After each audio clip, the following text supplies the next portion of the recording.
14. Last time we found out that Frey Spelger ended up giving Nidhogg one of his eyes. Found out that heretics were let into Ishgard.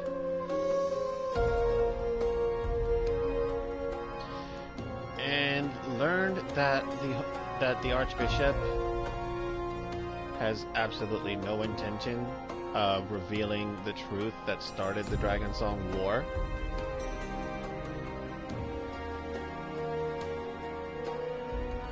And even went so far as to imprison Emmerich, his own son. So naturally, we went to find people to assist in his rescue, and we unfortunately lost one along the way.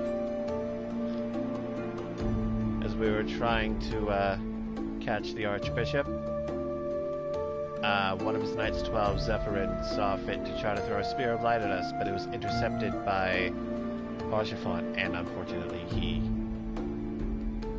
could not deflect it, and instead it killed him. So, yeah.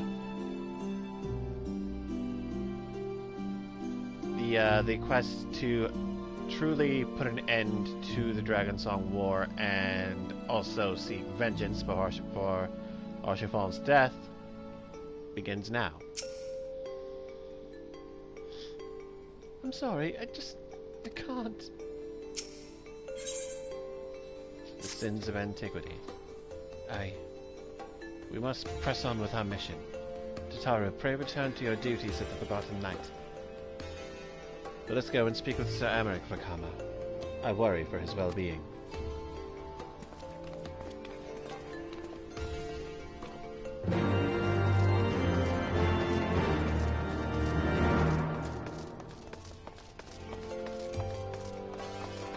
I think I know how to get there quickly from here, though it could be wrong.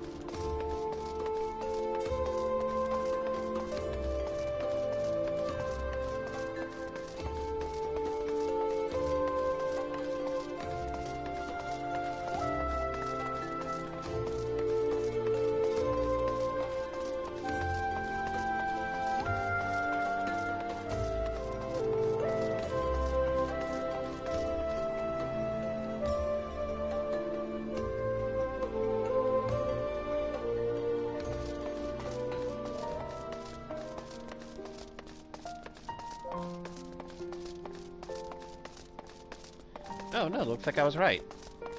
Because there's the Forgotten Knight.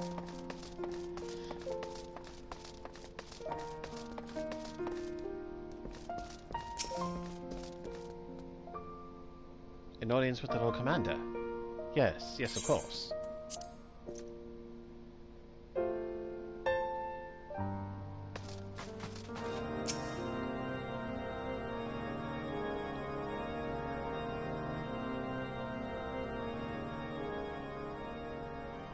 My friends, I am in your debt.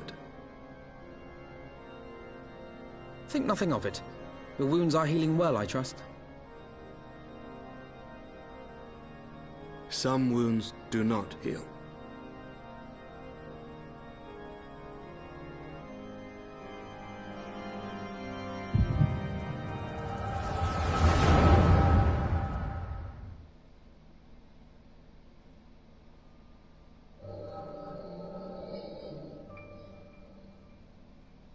The Founding. The Scriptures, 1,000 years of lies, all to deceive the common man. Nay, our own brothers and sisters. For the blood of the Knights 12 flows within all our veins. You knew this to be true. You knew, and you concealed it.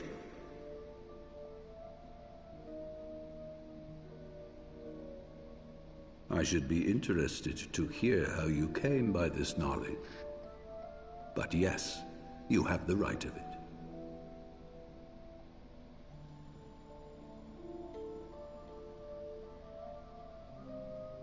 The architects of Ishgard, King Thordan and his Knights 12, entrapped and butchered the great worm, Ratatosker. that they might partake of her eyes and thereby transcend their mortal limits. Upon learning of their treachery, Nidhogg was consumed with a murderous and justified rage.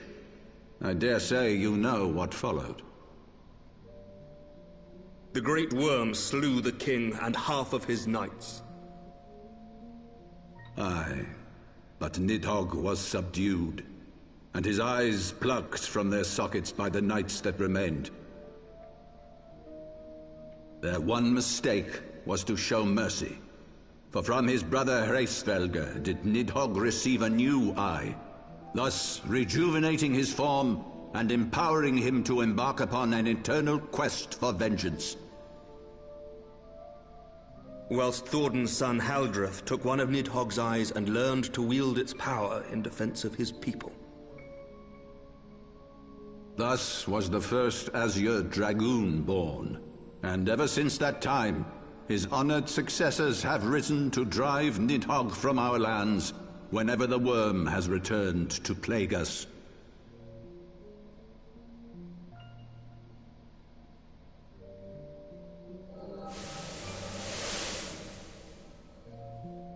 I ask you, my son, will you answer for my sins?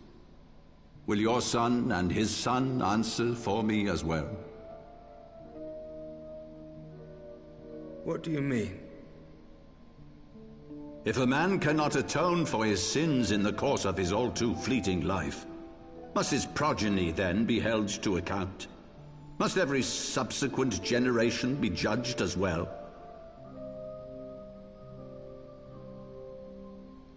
Thorin's betrayal of Ratatoskr was an unconscionable, unforgivable sin. Should we then, as his descendants, meekly surrender ourselves to an eternity of punishment? Nay, say I. I would not see our children sacrificed in a vain attempt to appease an implacable foe. Dragons are not like us, my son. To they who live forever, the wrongs of antiquity are as those of yesterday. No reparations shall ever suffice. This fact alone should serve as ample justification for our actions. Yet some refuse to see it as such. For men like you, who yearn to commit themselves to a nobler cause, a more compelling narrative is required. This is your solution. This is how you protect our people. You have given us a lost cause, a death sentence. With your compelling narrative, you but doom our countrymen to give their lives for a lie. And they do so gladly. Highborn and lowborn alike are proud to serve, to fight and die for their country.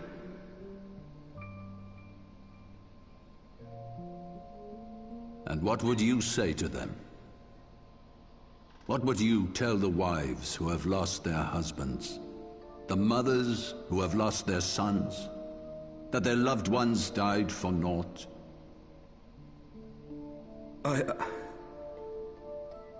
Over the course of 1,000 years, countless men have donned these robes, and every one of them came to accept the necessity of this solution.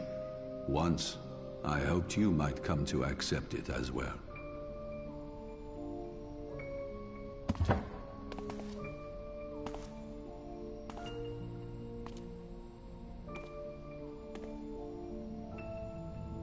Do not despair, my son. Soon I shall free us from the sins of antiquity, and bring about the change you so fervently desire.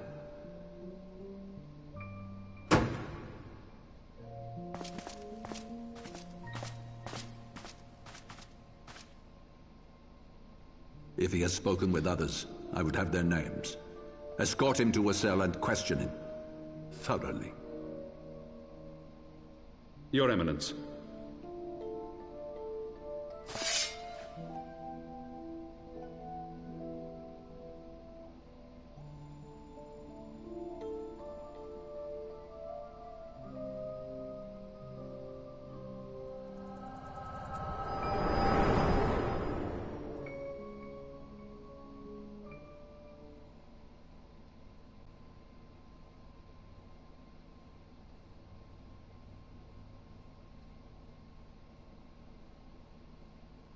You saw something, did you not? A vision of the past?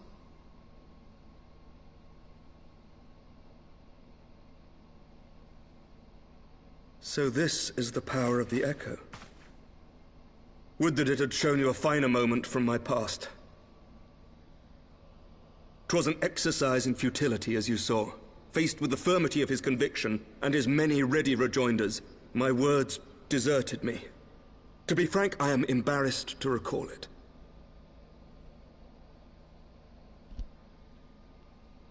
A friend once impressed upon me the importance of differentiating between words, deeds, and beliefs. Were he here, I suspect he would judge your father's conviction to be no more than rank, self-serving delusion. Even so, I cannot help but wonder what manner of change he intends to bring about. I have given some thought to that as well.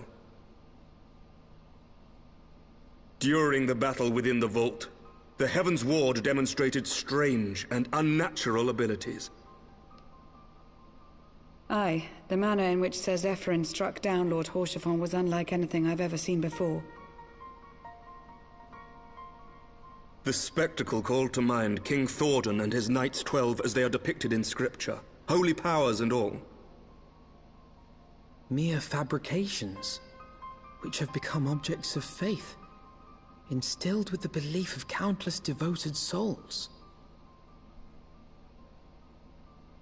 7 hells! If Lady Iceheart can use her own body as a vessel for summoning, I see no reason why others could not. Are the Heaven's Ward truly so reckless?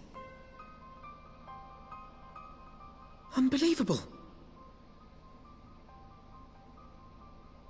As they fled, my father spoke of Aziz La. Though I know not what he intends, I fear no good shall come of it.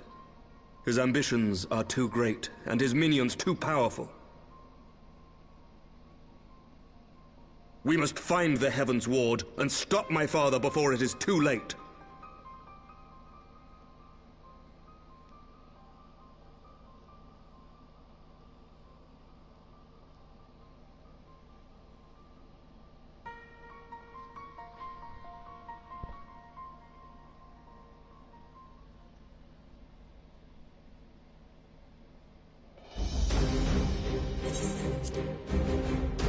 Master Flameborne, Master Alfredo, I, Emmerich, Lord Commander of the Temple Knights of Ishgard, do hereby entreat the aid of the Scions of the Seventh Dawn. Our aid in preventing whatever it is that the Archbishop intends. Your aid in bringing him to justice. Too much blood has been spilled for the lies he perpetuated. No more.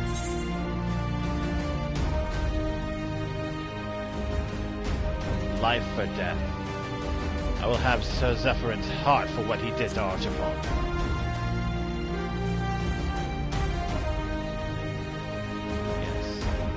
Yes, of course.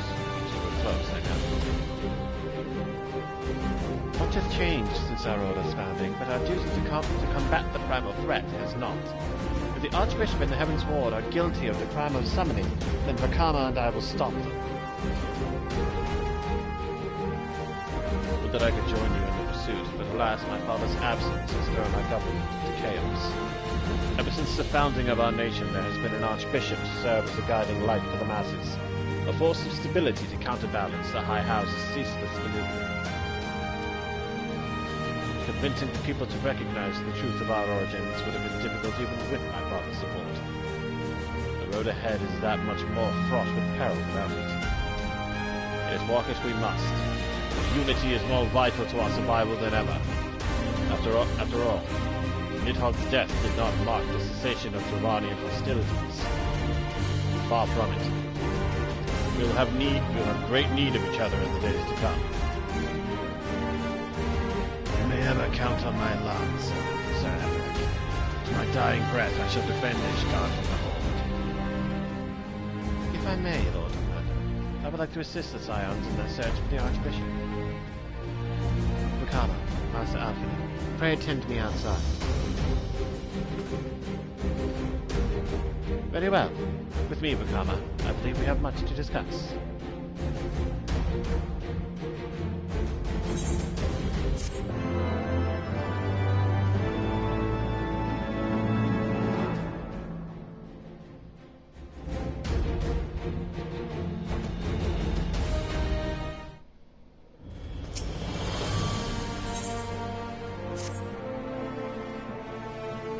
Soleil was eastward bound, so I sent word to Camp Cloudtop on the off chance the airship passed nearby.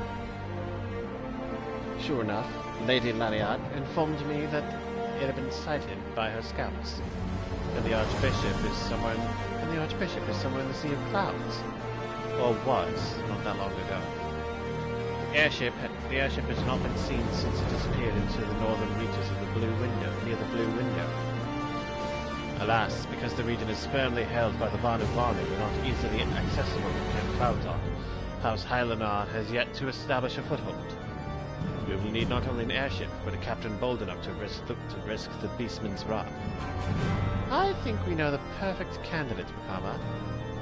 Let us pay a visit to Master Garland at the Sky Steel Manufactory. I see. Then I'll take my leave for now. There are other matters which require my attention.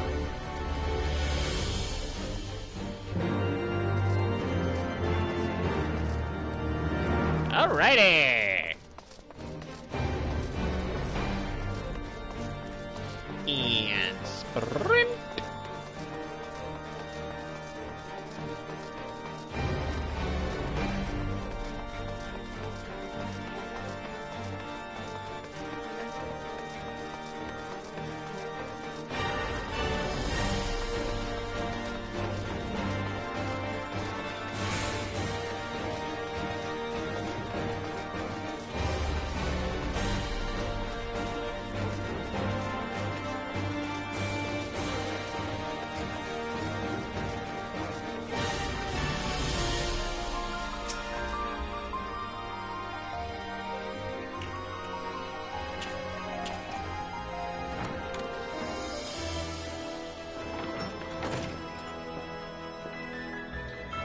The dastardly duo.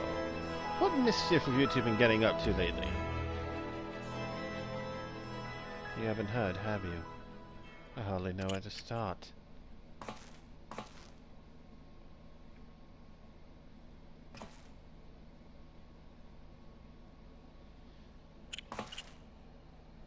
He was a good man. Sid, have you ever heard of Azus La? The Archbishop spoke of it before he fled. No, but it's probably some source of phenomenal cosmic power that's key to his plans. From what he told Vakama, the Ascians tried to tempt him as they tempted Gaius with the Ultima weapon. Even if he spoke true about playing along, I can see him attempting to seize it. As if we needed another reason to pursue him. Well, I'm convinced. The Enterprise is at your disposal. Come to the airship landing when you're ready to depart.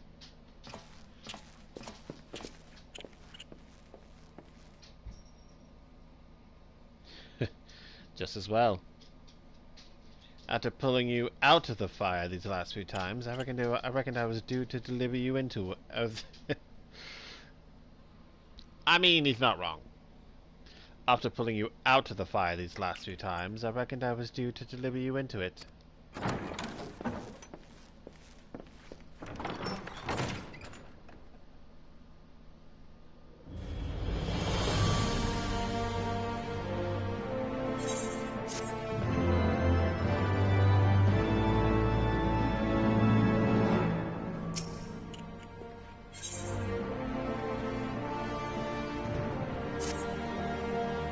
Into the fire, is it?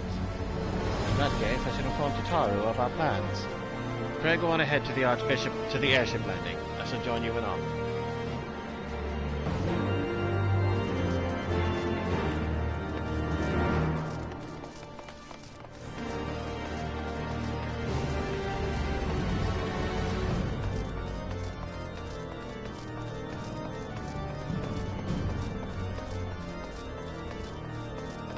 Oh, it's right there.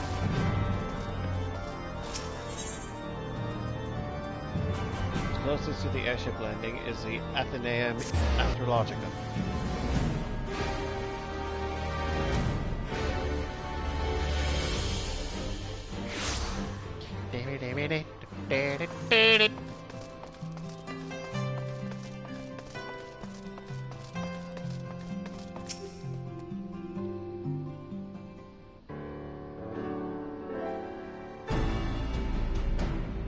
The boys have been hard at work preparing for our flight, and I'm pleased to say we are ready to depart.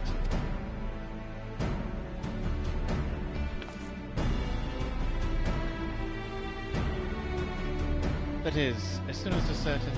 Ah!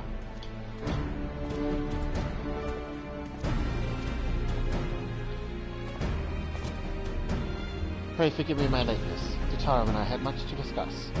We still have no news of the missing scions, but she assured me that Oriange and Riol are pursuing promising leads.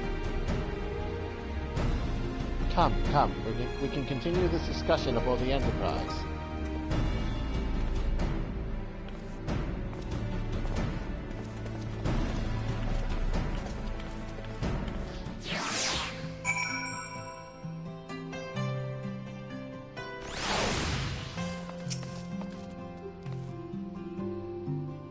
The others are waiting for you aboard the Enterprise, Vakama. Shall we get going?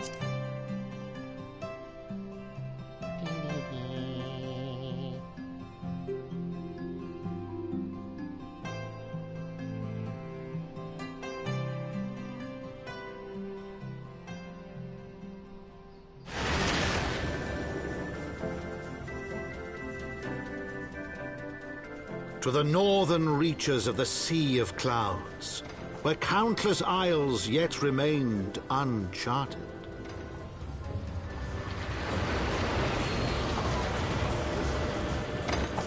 In search of a mysterious land known as Azizlar, and the unmasked villain who sought to claim its secrets.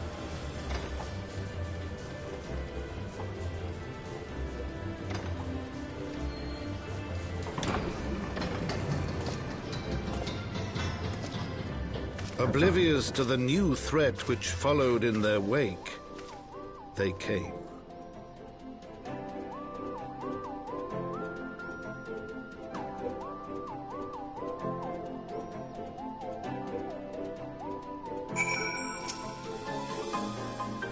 From here, Camp Cloudtop looks rather far. Be on your guard, Vakama. The Vanu could be anywhere, even watching us as we speak.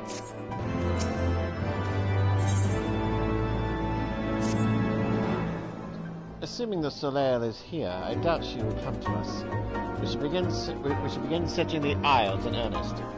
Of course, we must remain vigilant for Vanu scouts as well. I would rather avoid needless bloodshed.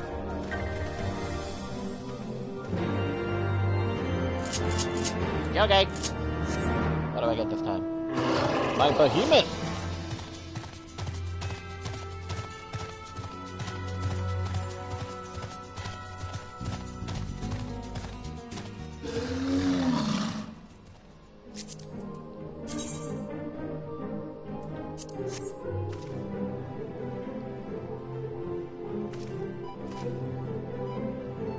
Searched the skies for the Soleil, but see nothing resembling the missing airship. Let's try a new spot.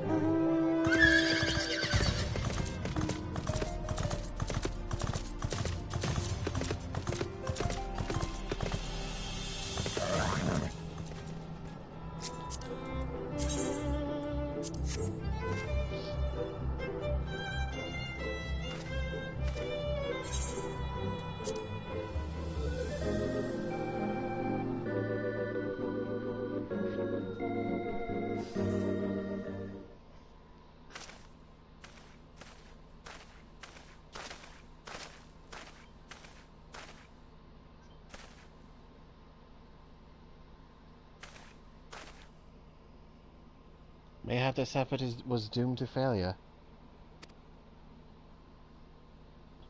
Begs mercy of Netherlings! Does not fight! Does not wish to die!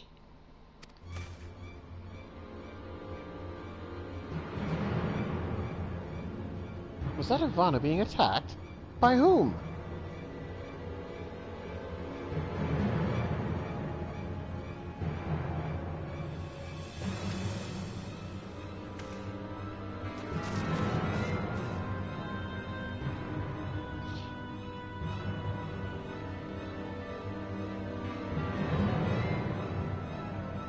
Over there! Imperial troops? There's guardians? Seize them! They'll know where the Archbishop is! The enemy of my enemy. We've no choice. With me, Vakama. Protect the Vanu!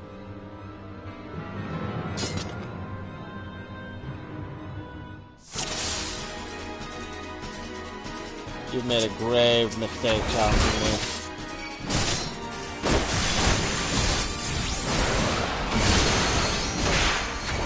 Where's that Hydra? Regular Von Hydra.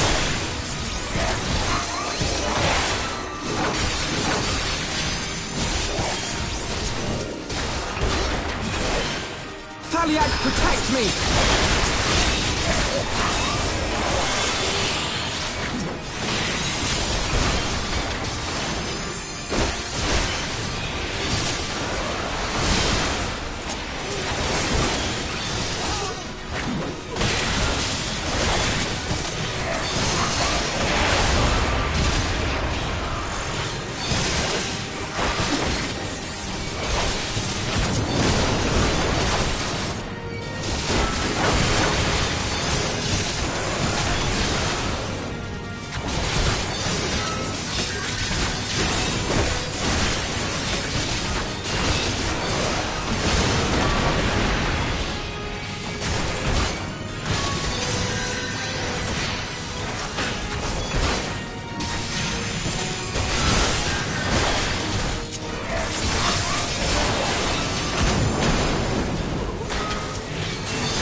An unarmed Vanu? Do you really...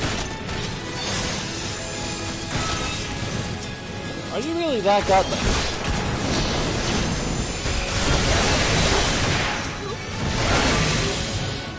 Alright, you can knock the hell out. You can knock that the hell off.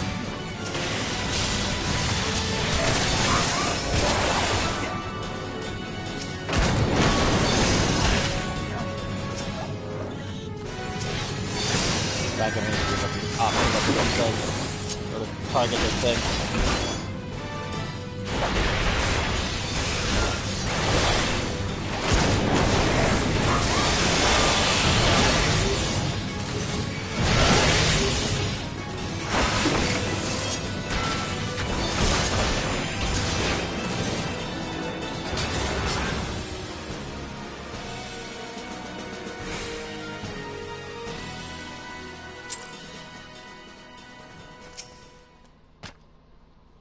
Netherlings, save Lanu Vanu from certain death! Showers Netherlings with thanks like summer squall!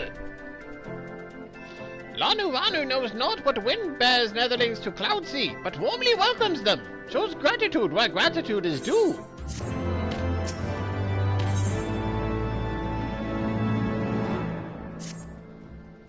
Lanu Vanu owes much and more to Netherlings, as saviors, as heroes. Zundu welcomes you.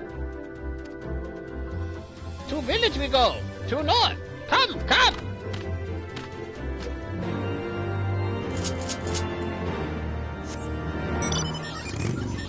Ooh. Still, the fact that... Oh, wow. The fact that the Garleans are willing to attack and kill an unarmed beastman just speaks of the depravity within their ranks. So the Garleans were searching for the Archbishop and believed that the Vanu Vanu knew something of his whereabouts. Methods notwithstanding, they may have had the right of it. I conclude that we should accept Lanu Vanu's offer of hospitality and visit his village.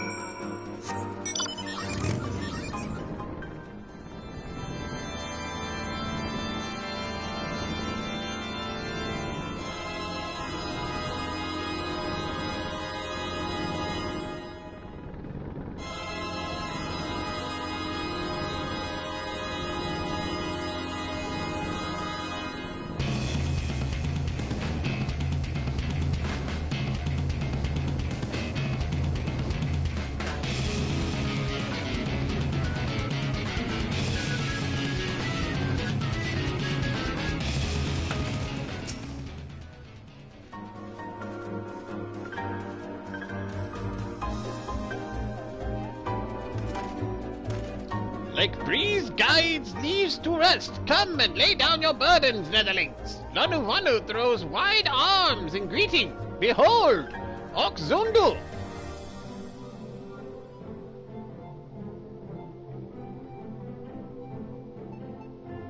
A far warmer welcome than the one you received from the Vundu, I think.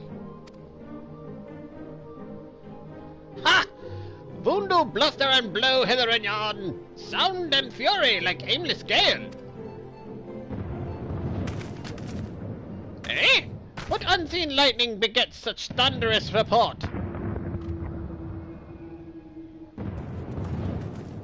There you are. Did you see it? It's that damned flying whale again. The Imperials are after it. Where? The White?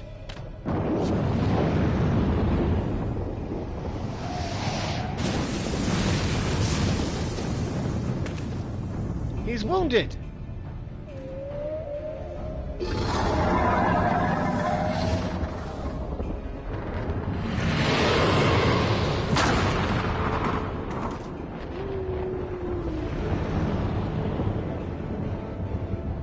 By the 12, did the beast just eat that island?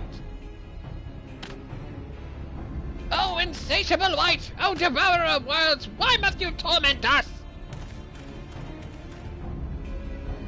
Bah! Onuwanu wastes no more words on his unfathomable deeds. Come, Netherlings! Come and break words with Chief of Zundu!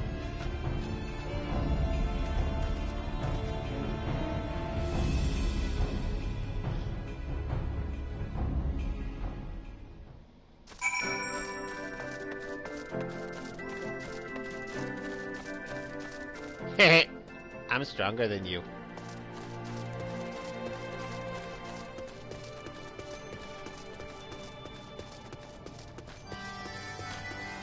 Oh, this looks fun. It's in here somewhere.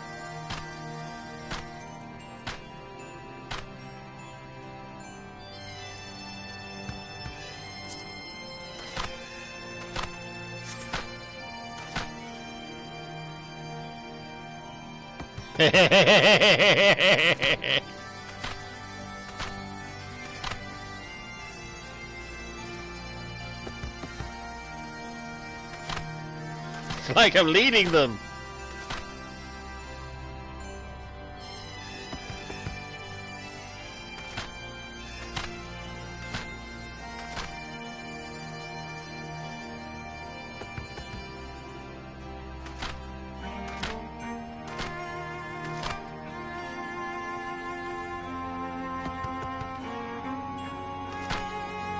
Sorry, this is just really entertaining for me.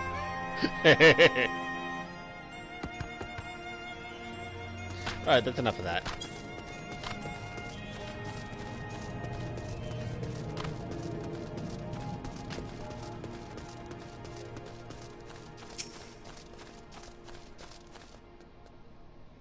With wisdom deep as nethers and eyes clear as cloudless blue, Sonuvanu speaks Ozundu. Hearken to his words.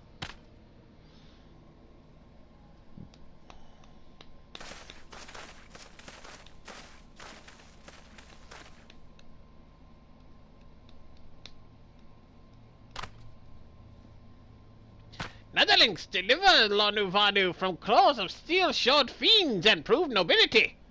He knows not to ignore zephyr winds and brings before you with all haste. Soft rains to soothe the heart and sunshine to warm. Gratitude of Sonu, chief of Zundu, is boundless. We are honored to meet you, Chief Sonu. I am Alphino Leveilleur, and these are my companions, Vakama Flameborne and Sid Garland. We are come in search of an airship, a flying vessel of the Nethers, which we believe is somewhere in the Cloud Sea. Ah, like to black steel-shod contraption from which you saved Lonuvanu?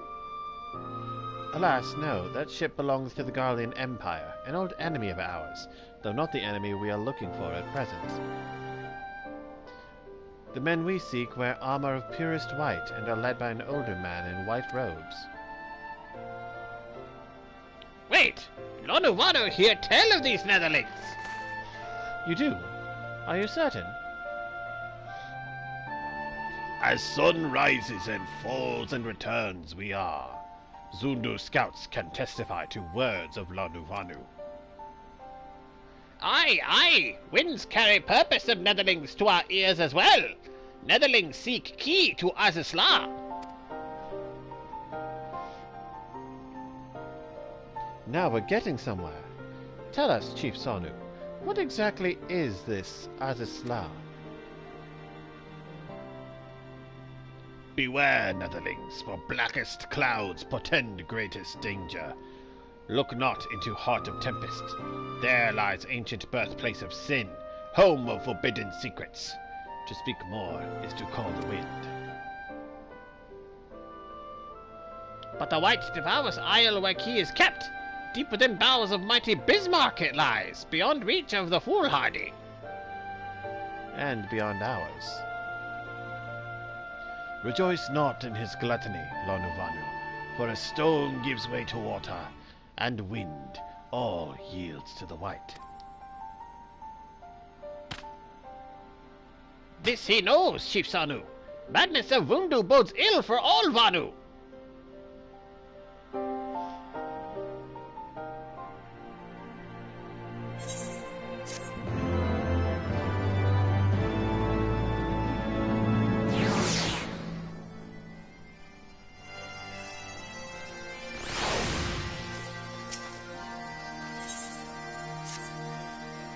So Azizla is home to forbidden secrets, accessible only to the bearer of a key which the Archbishop covets. Much as I would like to believe it's safe within the belly of Bismarck, the Knights of his Heaven's Ward wield primal powers. If we do not slay the whale and claim the key first, they surely will. Quite how will we go about it is another matter. As was the case in our battle with Leviathan, we are out of our element, and this time we have far fewer allies to call upon. Be that as it may, our customary approach still holds true. We must begin by learning more about the White. Let us each question the residents of the village, then regroup and share our findings anon. Okay. If netherlings seek knowledge of the White, then speak with Kunu Valley, foremost keeper of tales. But neglect not to present thyself with humility and respect. As sun yields to moon and moon to sun, netherlings must greet Kunu Valley with a bow. Okay.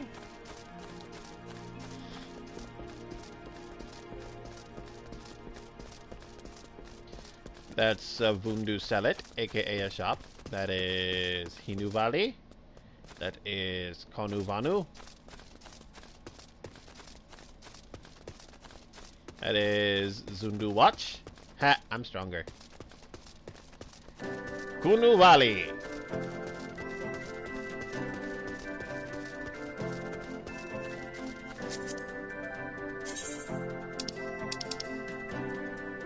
I bow, good sir. Zephyr winds at your back and sunshine to warm your brow, traveler from below.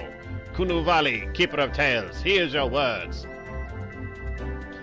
Wow! It is so difficult to judge the gender of these tribes. Zephyr winds at your back and sunshine to warm your brow, traveler from below. Kunu Valley, keeper of tales, hears your words, and she remembers. In times long ago, in lands elsewhere, before even the cloud sea, the White is one among many. Newborn, he swims beside his many brothers in seas of endless water. But hated the White is, for his brothers are purest black. So great is their contempt, their loathing, that they turn upon him and rend his flesh asunder. And so he falls, only to rise again. For merciful gods raise him to the heavens, and there he is reborn. The White still longs for the sea to which he cannot return. But in rebirth, a splinter of the divine is shared, and so he opens his maw from whence come the clouds, and a new sea is born, home to him alone. Content, he gazes below, and sees others who are as he, hated and hunted. He weeps benevolence, he raises up isles of earth and guides these people to the Cloud Sea. Such is the tale of his rebirth, and the salvation of the Vanu. May it never be forgot. But this demon which menaces the Cloud Sea, his rage is that of the Vundu, his hunger that of a wild beast. The isles are his gift to us, yet now he must consume them? Kunu Valley knows no tales like this. That was actually rather informative and very productive. Thank you, Kunu Valley. Boing, boing, boing.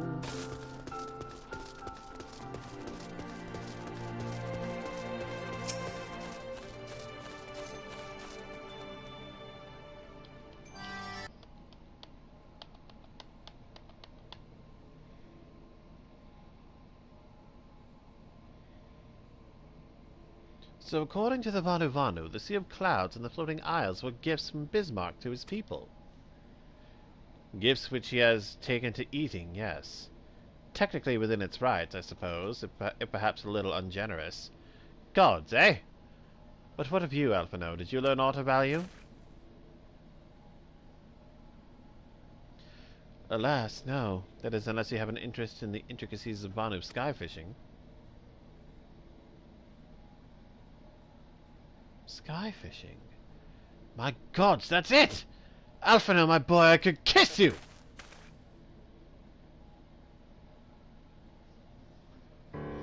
From what we have observed, Bismarck is a creature of pure instinct, driven primarily by hunger.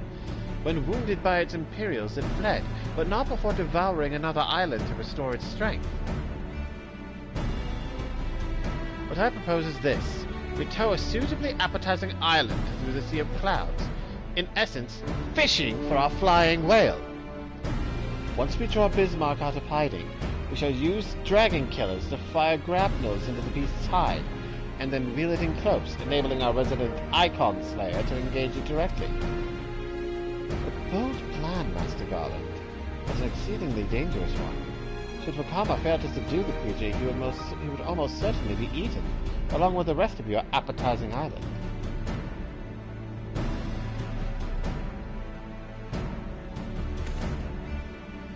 Oh, he won't fail, and if anything does go wrong, I'll be at the helm of the Enterprise, ready to tow him out of trouble. I wouldn't entrust a task like this to anyone else. Nor I. I trust you have no objections to my joining you as well. Not at all, the more the merrier. Right then. It seems the boys and I have a lot of work to do if the Enterprise is to be ready for our fishing trip, while you two need to find me some bait. And not just any island, mind. I want a mouthful at most.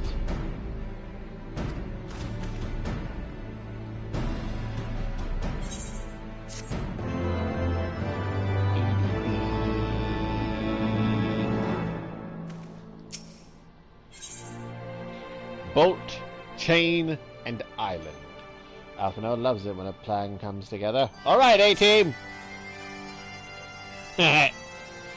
Well, you heard Sid. We need an island to bait the hook. By way of a first step, I propose we speak with Chief Sonu. If the Zundu are as concerned by Bismarck's behavior as they have given us to believe, they may well be supportive of our efforts to slay him.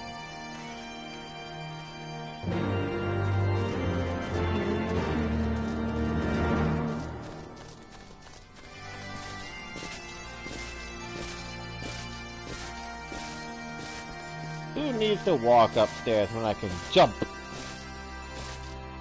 I am Dragoon! Nope, wrong person. We can but ask.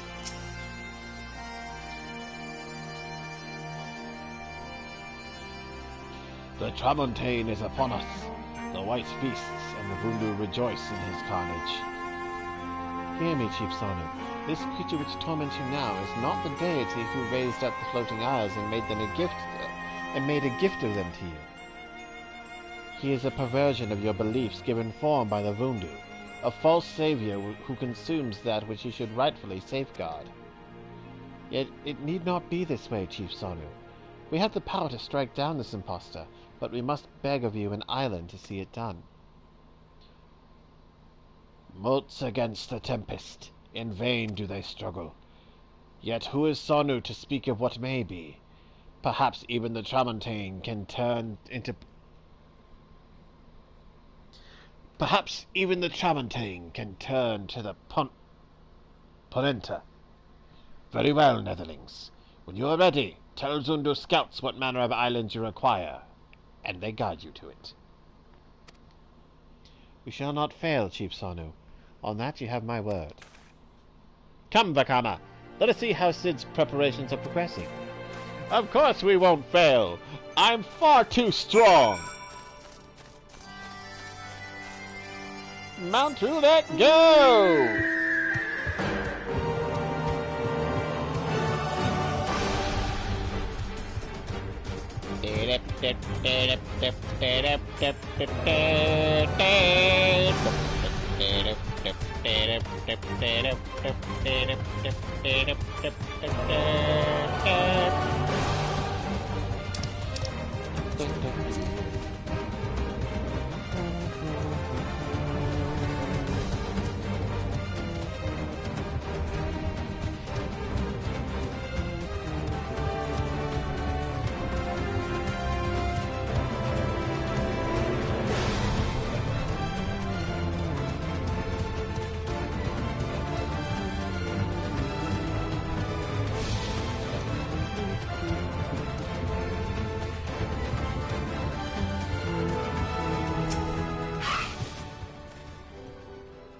Our Asgardian friends have furnished us with dragon killers and ammunition, and I have taken the liberty of procuring a Magitech field generator as well. Rest assured, we've changed to spare every link forged by the manufacturer's master craftsmen. If you've any lingering doubts as to their strength, know that they were originally intended to bind dragons, and were not found wanting. It pleases me to inform you that the Vanu Vanu have agreed to furnish us with an island of our choosing. Then all that remains is to confirm the readiness of the poor buggers who will actually be doing the fighting. Vakama, let Wedge know when your party is assembled. Party? I need no party.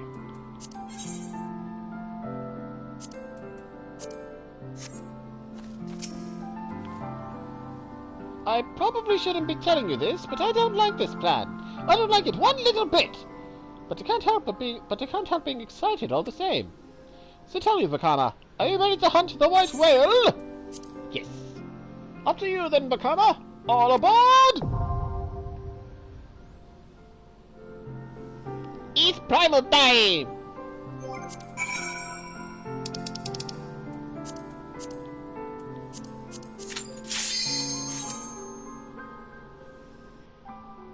It's primal time! Bep, bep, bep, bep.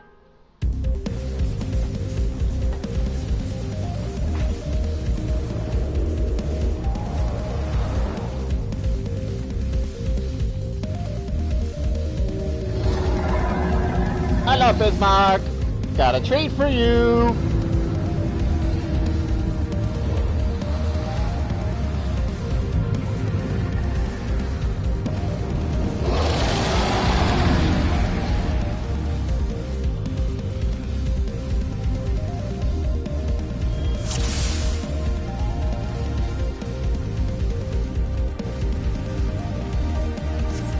Get ready, everyone.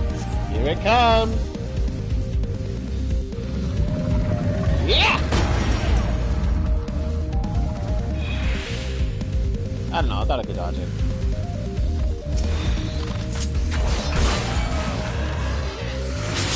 Use the field generator. If the island goes, so do you.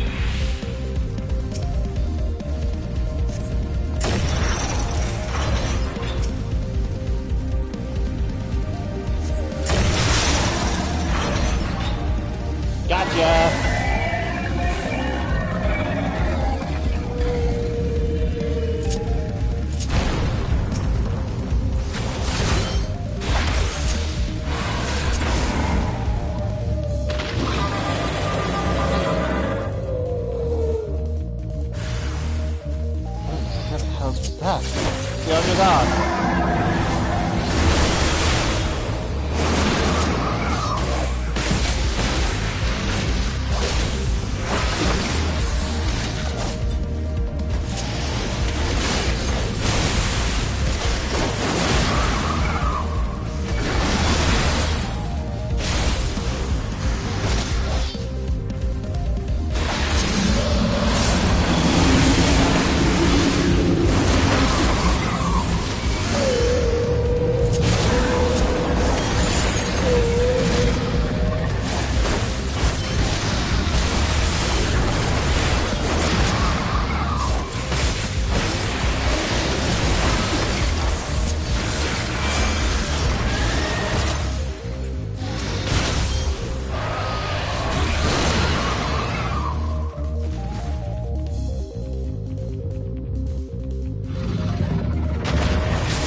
Damn it, we've lost the generator.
Light, beloved.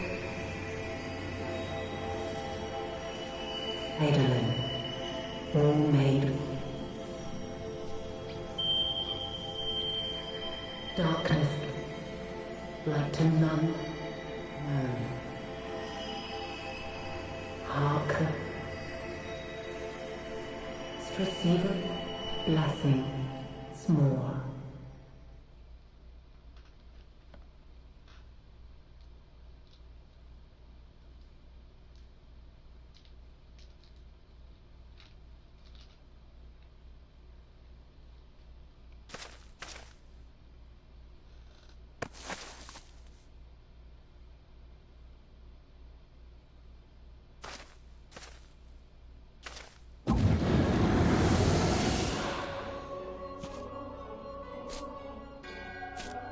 So falls the Lord of Mists, as did all others before him.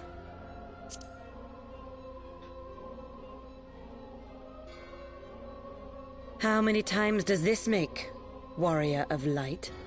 Ah, how much you have grown, far beyond the limits of mere mortals. He has what we seek?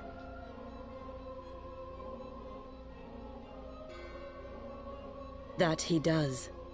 The key to Azizla and the secrets of Alag.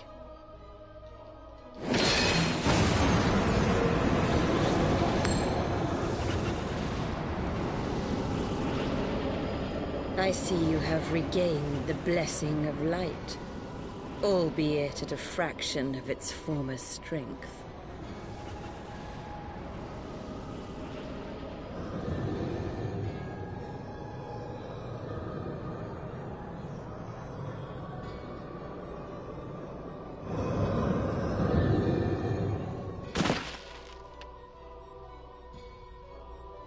My thanks to you, Asien. And to you as well, Warrior of Light, for saving us the effort of slaying Bismarck.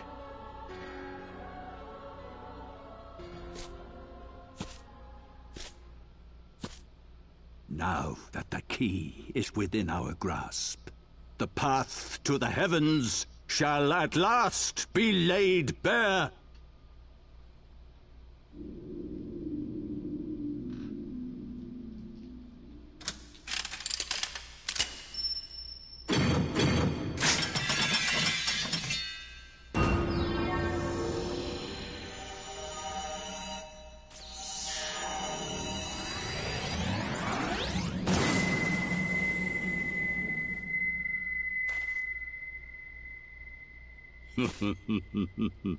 Ha ha ha ha ha ha ha ha!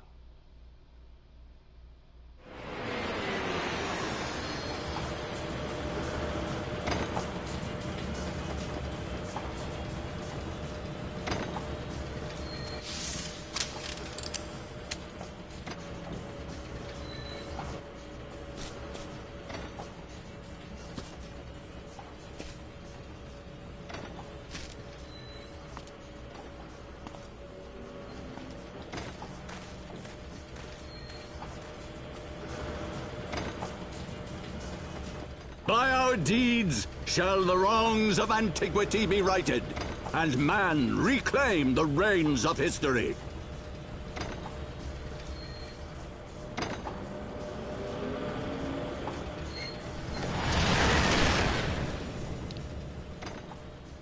That's what you think, you self-righteous asshole.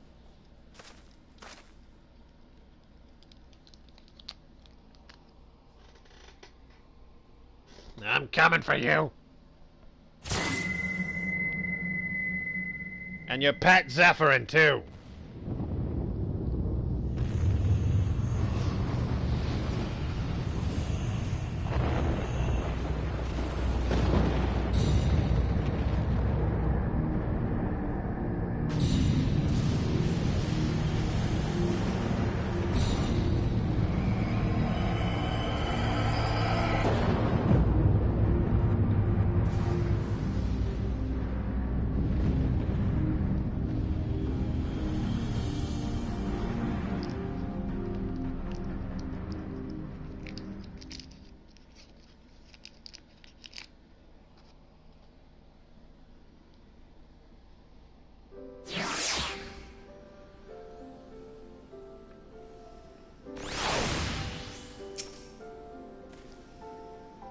In retrospect, we should probably have seen that coming.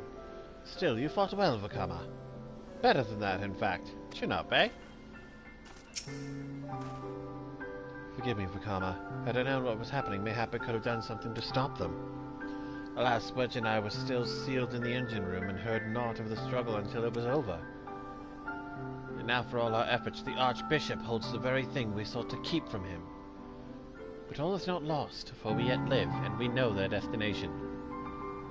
Let us give chase and bring an end to their machinations. Though we failed failed to secure the key, we must not forget that we succeeded in ridding the realm of another primal, and prevented the Vanu Vanu's lands from being consumed in doing so. The Zundu, at least, should be glad of our deeds this day. Let's go and inform Chief Sonu of our victory. Sid and the others will need a moment to tend to the Enterprise besides. Yeah, sure, we can do that.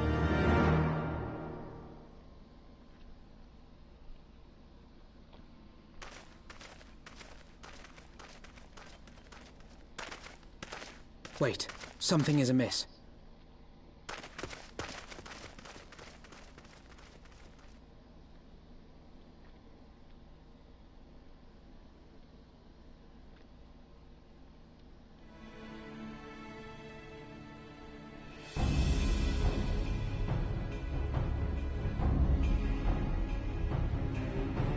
Imperial troops. And they have already secured the area.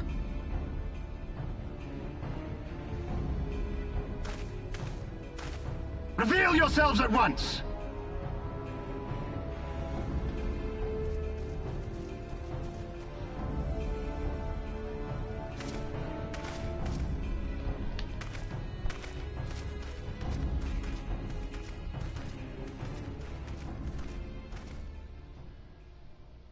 And there I was, expecting more beastmen. Who are you?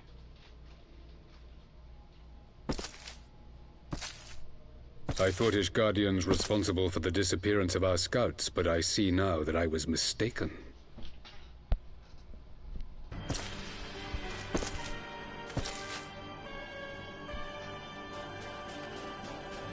Just as Wire observed, the Warrior of Light is wont to appear at the most inopportune times. The Warrior of Light?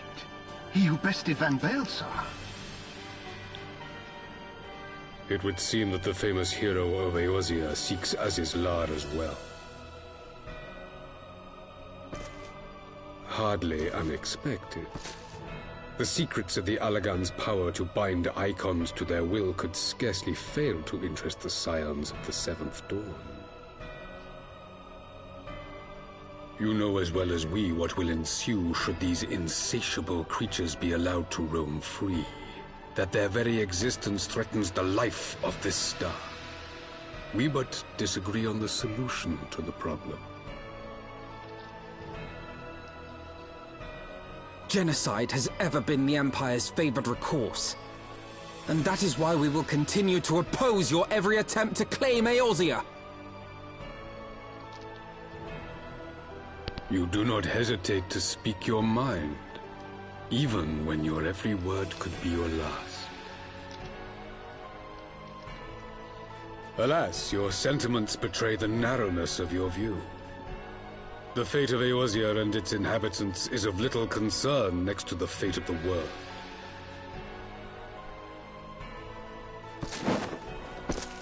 Tis my solemn charge as Emperor to bring the icons to heel. If this requires the extermination of certain elements, then so be it.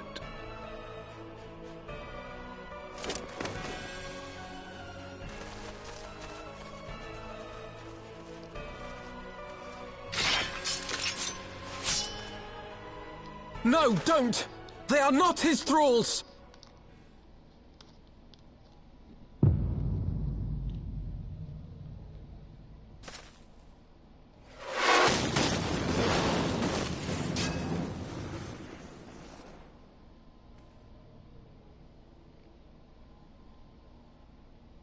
Where did that come from? Take cover!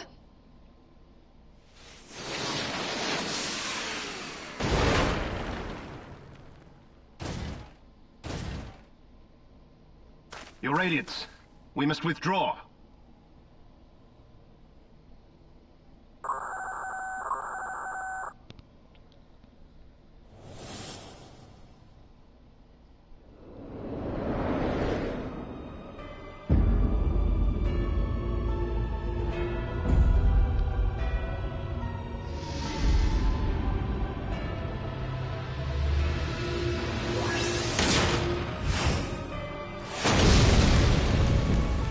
We We shall meet again, warrior of light.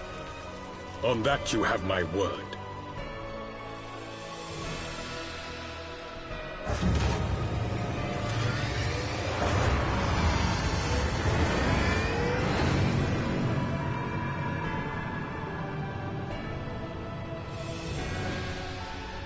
So Garlemald too has designs on Azizlar. But why would the Emperor himself elect to lead the expedition?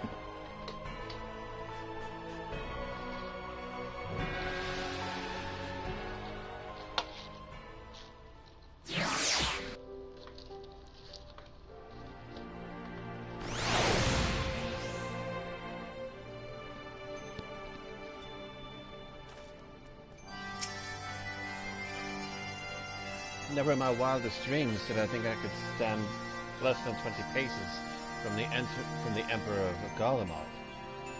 Varus Zos Galvus in the flesh. I assume the commander that accompanied him must be the legatus of whom the centurion spoke. Ah, forgive me. This is neither the time nor place for such idle speculation. Pray return to the Enterprise at once. It occurs to me that our friends may have run afoul of Imperial forces as well. I have yet to deprive Chief Son of all that occurred, but once I have, we will rejoin you at the airship.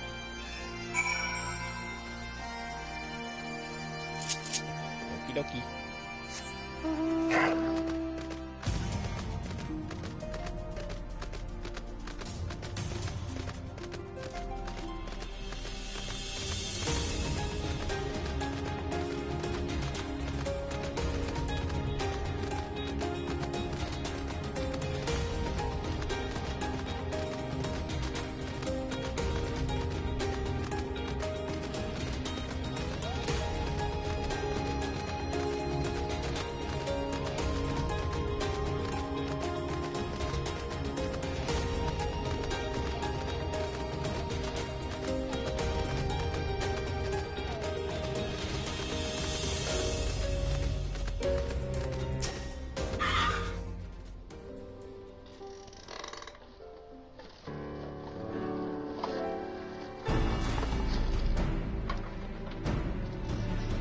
Like the 12, you're alive, Vakama. When that battleship appeared and fired on the village, I forgot to take the auto scroll off. First the Archbishop turns up with an Ascian in tow, and now the Godstammed Emperor pays us a visit. What is this, a procession of notable bastards? Who next? The Keeper of the Seventh Bloody Gate?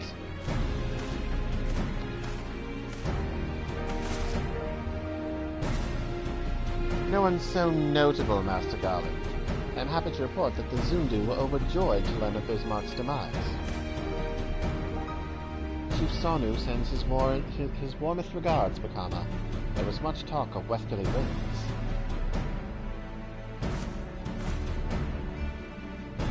Miraculously, none suffered lasting harm during the raid. It would seem the Zundu were taken entirely unawares and wisely chose to offer no resistance. I sense they have no more to fear of the Empire for the present, at least. Had the Emperor truly been intent on their extermination, Zundu would have already been leveled. Plainly, Varus is only interested in reaching Azizlar. Speaking of which, if you're all ready to continue the chase, the Enterprise is as well. Shall we?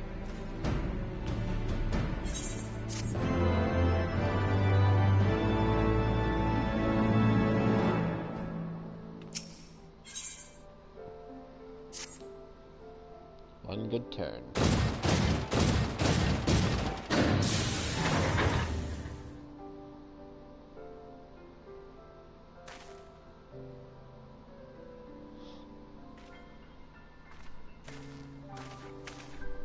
Lest you wonder, Wedge was able to calculate the heading indicated by the beam of light emitted by the key.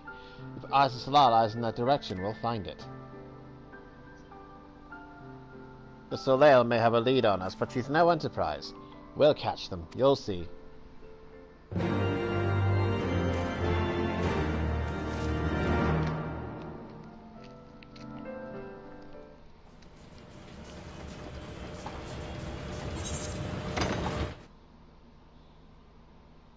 That's not what I wanted to do. Son of a mother.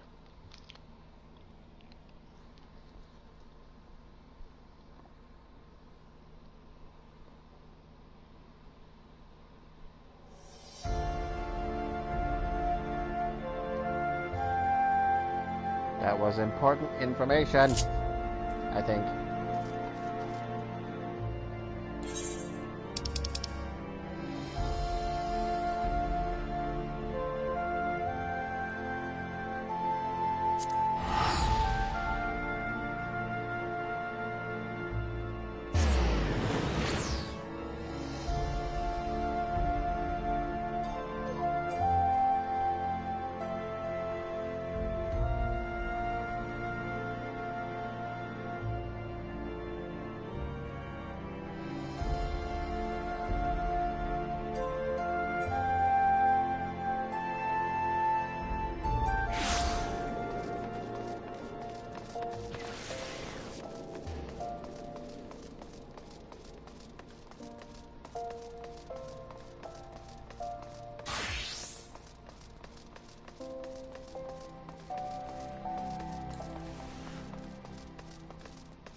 If I'm able to do this, I'll be showing two cutscenes. A, the one that I just skipped, and B, the one that that was unfortunately due to technical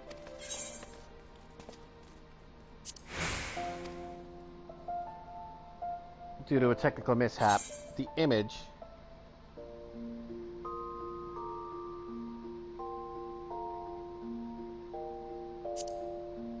Huh.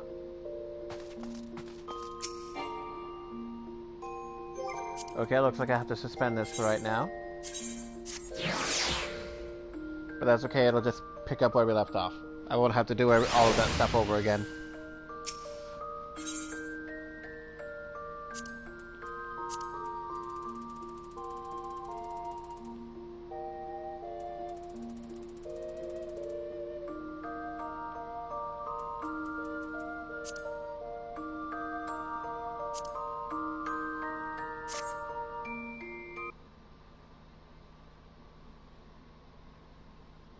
Is this the one I'm thinking of? No.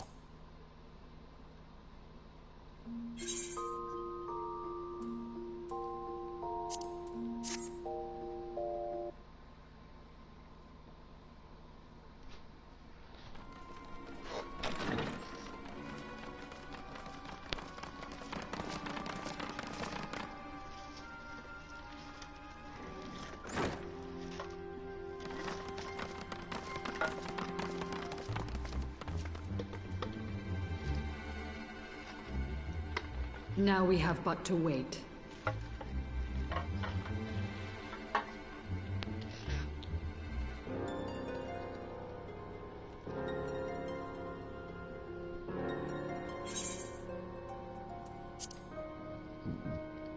This is the cutscene that was missed when my image went dark. Or when the video went dark.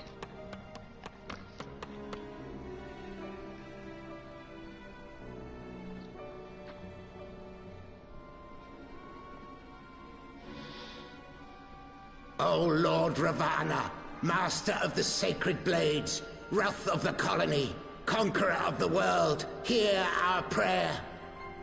Pray grant unto your devoted children the gift of your divine presence.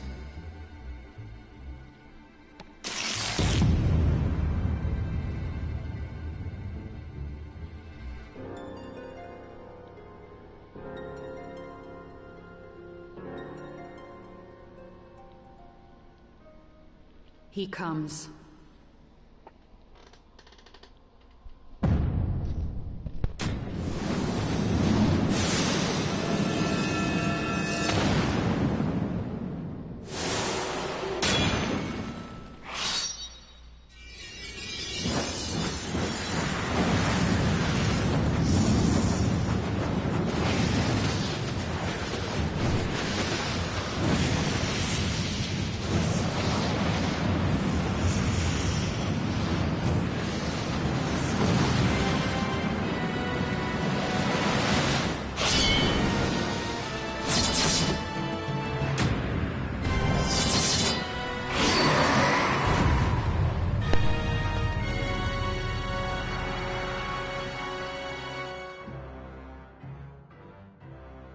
All strength to the colony.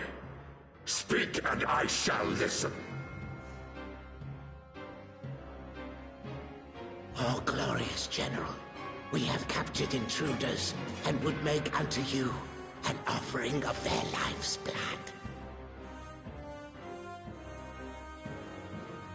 These feeble fleshlings dared to invade Nathlands. Hear me, Lord Ravana. My companion and I did not come to contest your children's territory. We wished only to learn the reason you wage war against the dragons.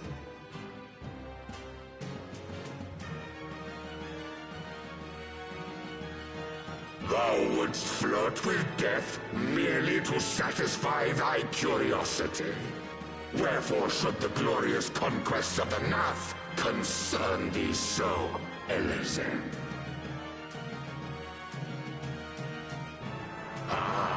Mayhap thine own kind struggle against the worms fareth poorly, and thou art desirous of a pact.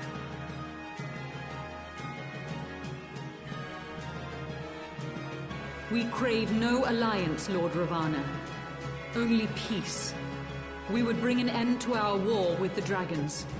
Yet so long as they remain embroiled in this conflict with your children, our goal shall remain out of reach. Never before have the Nath risen up in such numbers, and never yet with you at their head.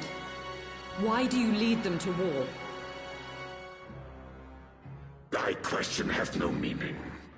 To live is but to fight.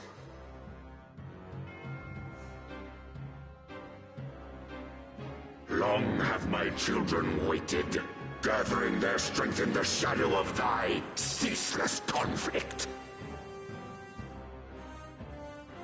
The Nath would see the Dravanians slain, and their territory secured. And by such fervent prayers am I now given form and purpose.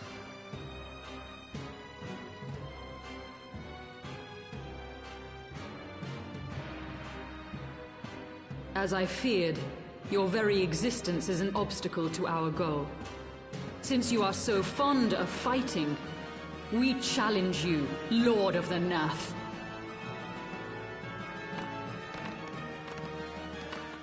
And should we emerge the victors, I would have you swear to withdraw your soldiers from Dravanian soil.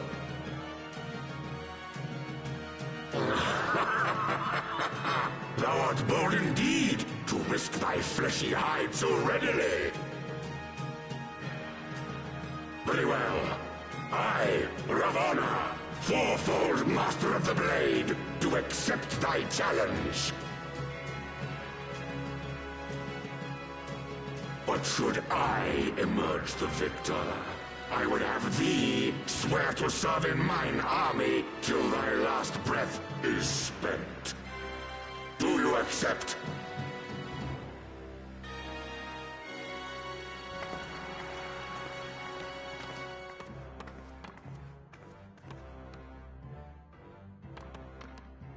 I do. And I believe the first bout is mine.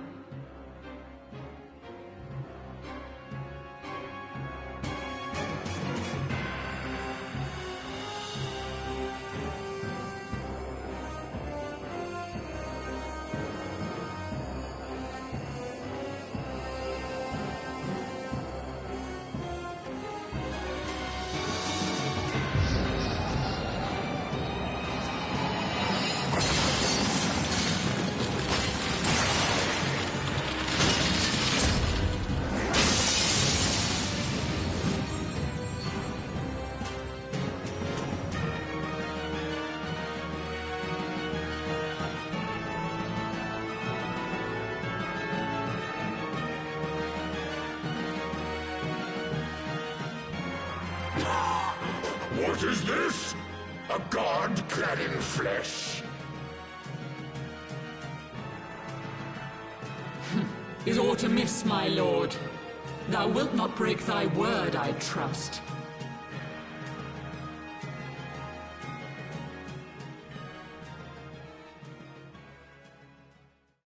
Mine truth is unbending as steel, little goddess. Thy ruse will but add to mine enjoyment.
I thought myself stronger. Mayhap with more crystals?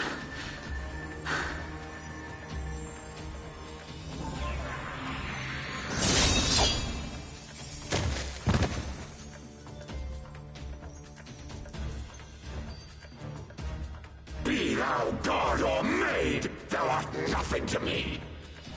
And what of thee, mortal? Art thou warrior or craven?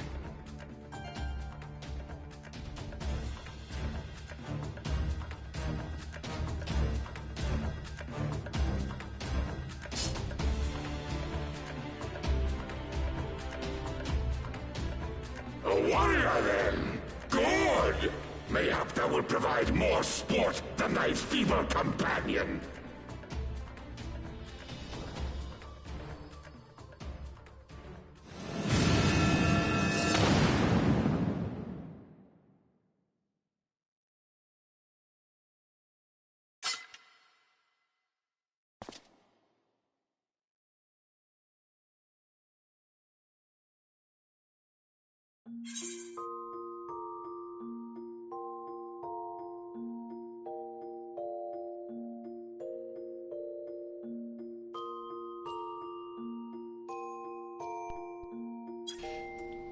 Now that that has been seen, now I need to find the quest that I was just on.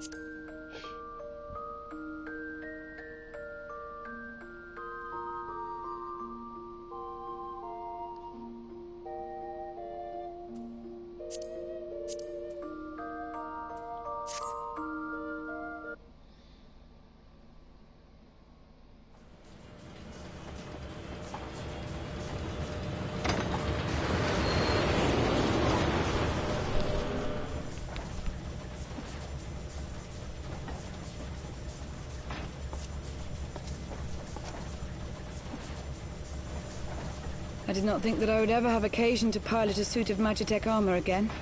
Least of all under these circumstances.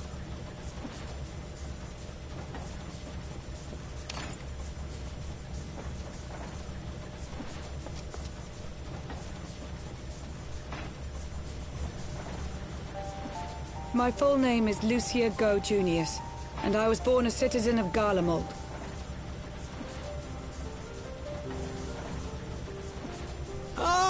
That explains it. When we first met in Ishgard, I very nearly called you Livia. Livia? Livia Sas Junius? The tribunus who served under Gaius van Baelsar? Aye, she was my sister, though we spent little time together. After our parents were killed in an uprising, we were sent to live in different households, setting us on separate paths. Livia felt at home on the battlefield and chose to become a soldier, while I underwent training to become a spy. Then, Ishgard was... My mission. It was believed that Allagan relics of great worth were stored in the vault, and I was sent to investigate. Though I was given little information at the time, I now suspect I was searching for the key we but recently lost.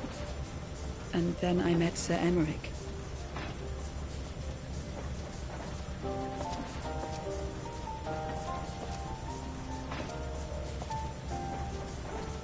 'Twas his usefulness to my mission which prompted me to approach him, but I soon found myself drawn to him for other reasons. He too was a prisoner of his past, judged for his heritage as a bastard son of the Archbishop. Yet unlike my sister and I, he did not curse his fate. He simply rose above it. In time, I came to realize that I had found a man worth following, and a new home besides. And when I subsequently confessed all to Sir Emmerich, he was good enough to accept me into his service. I do not question your loyalty to Sir Emmerich. It is your loyalty to your sister which concerns me. I have long been of the opinion that those who dwell in the past risk losing sight of their future. My sister fought for her convictions and for those she held dear. So do I. So must we all.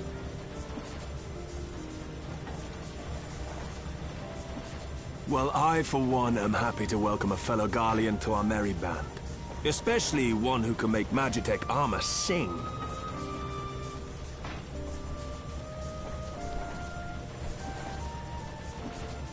Chief, we should be getting close. Once we break through those clouds, we'll be right where the light was pointing. Right where Aziz's Law should be.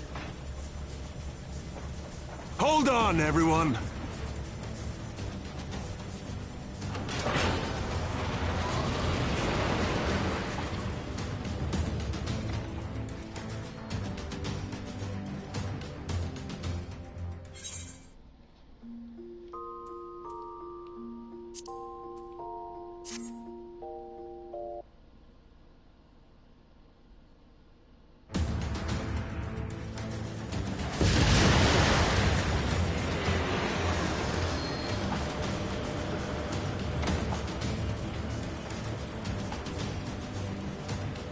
Look!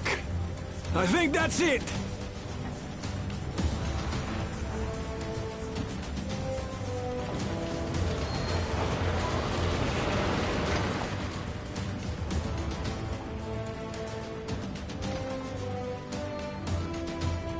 Chief, is that... Allagan? Aye. There's no mistaking their handiwork.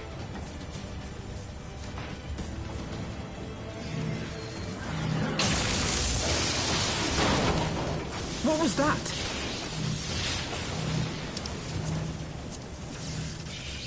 Some sort of barrier.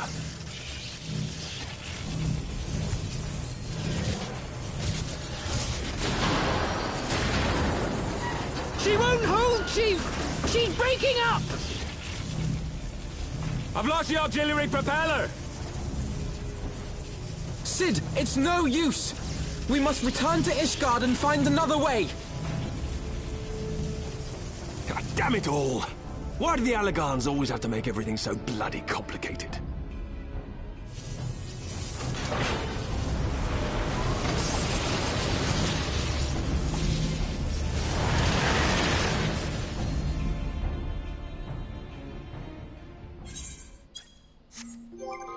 And with that, we are caught up to where I am in the story, at least from a New Game Plus perspective.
now we can keep going. We've barely finished repairing the damage incurred on the sky fishing trip. On the other hand, any landing you can walk away from, as they say.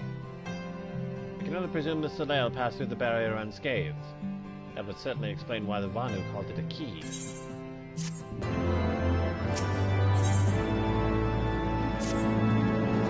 Assuming this is correct, and I have no reason to think that he is not, the Vanu's key is required to pass through the barrier protecting Aziz La. But even without it, we must find a way to reach the Isle. I shall have everyone convene at the seat of the Lord Commander that we might discuss how best to proceed. As before, make yourself known to the guardsman when you arrive, and he will show you in.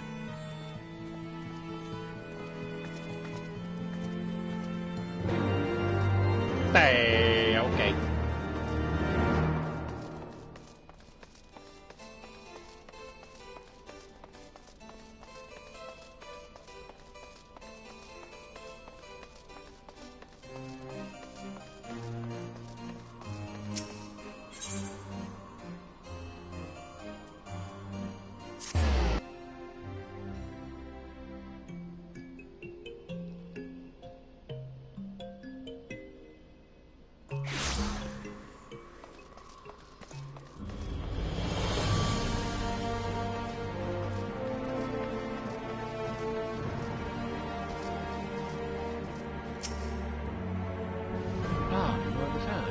And the others are awaiting you within.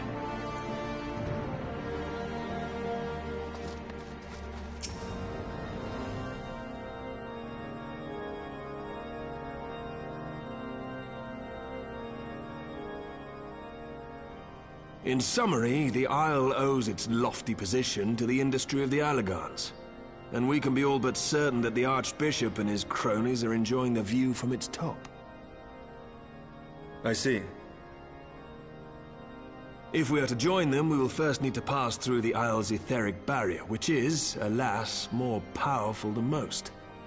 Powerful enough to make a mess of a perfectly good airship at any rate.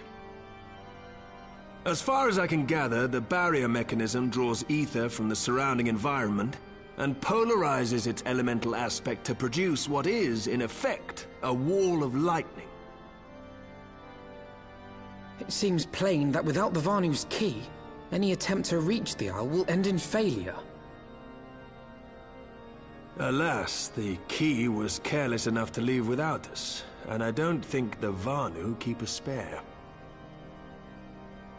Master Garland, based on your experience, is there no other way that we might breach the barrier?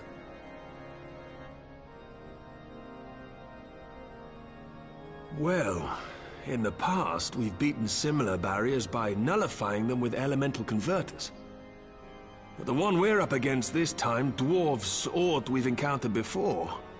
The Enterprise simply isn't large enough to bear the requisite amount of crystals.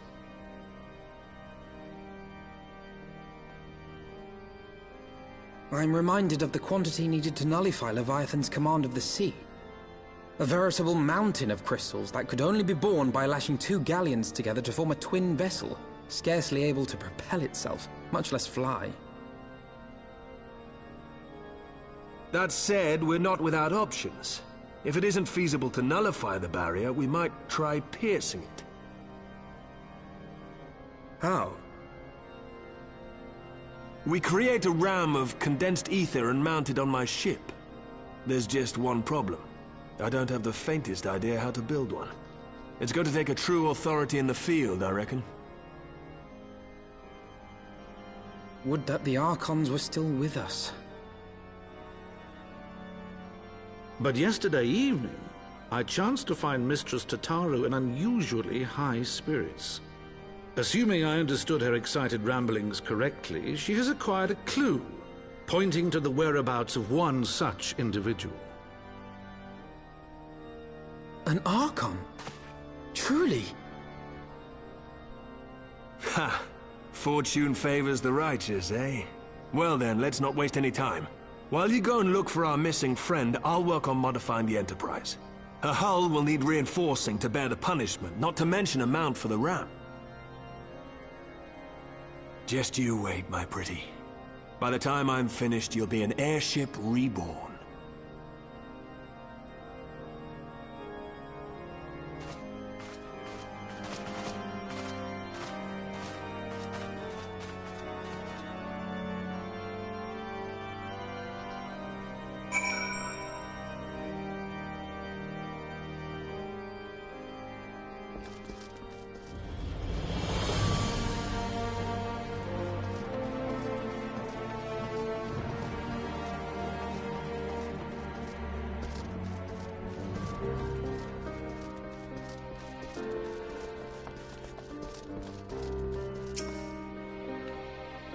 Welcome back, Vakama. How goes the mission? Did you manage to catch up with the Archbishop and his cronies?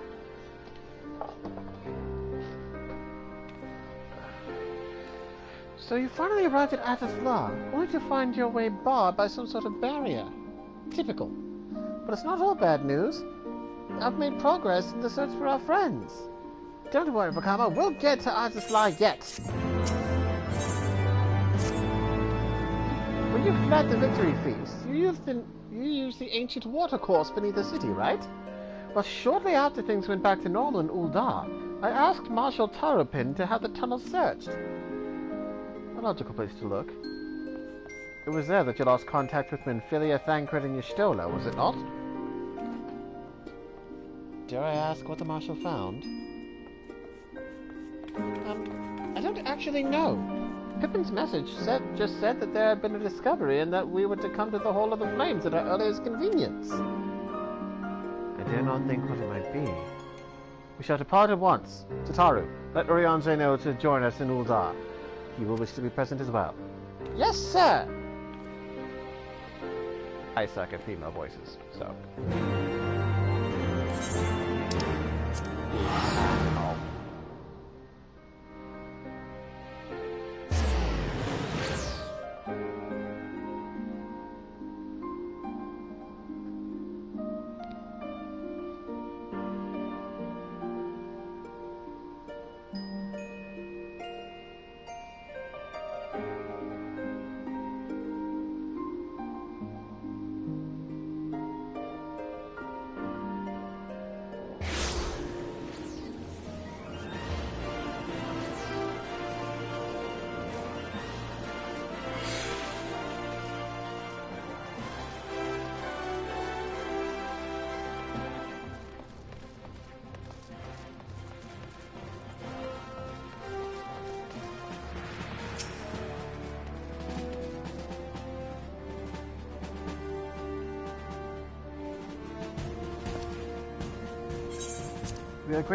We are grateful for your assistance, Marshal Taropin.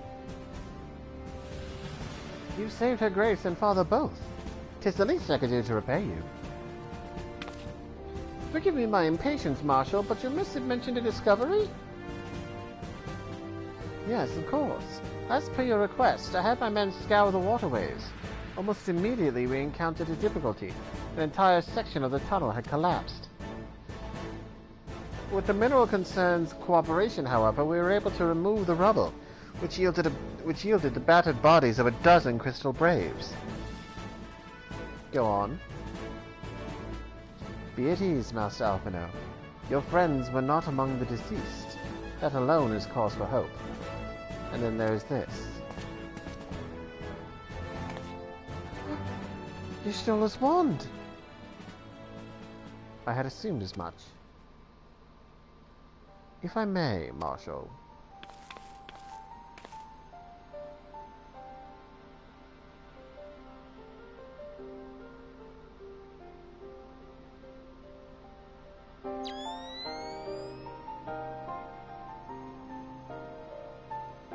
"'Tis as I did surmise.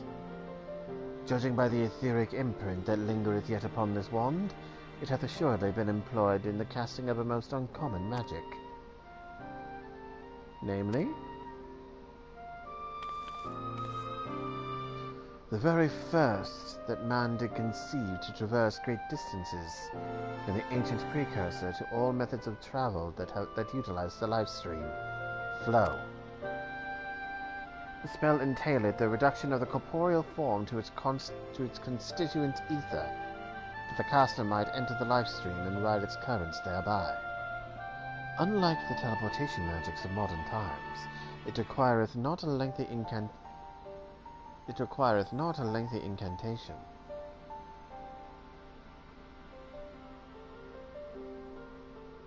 That you still choose to employ such a spell bespeaketh the need for haste. All of which would suggest that you managed to escape. Would that it were so simple. Know that the scholars of Sharlayan forbade the use of this spell, and with good reason. The caster hath but limited control over his course.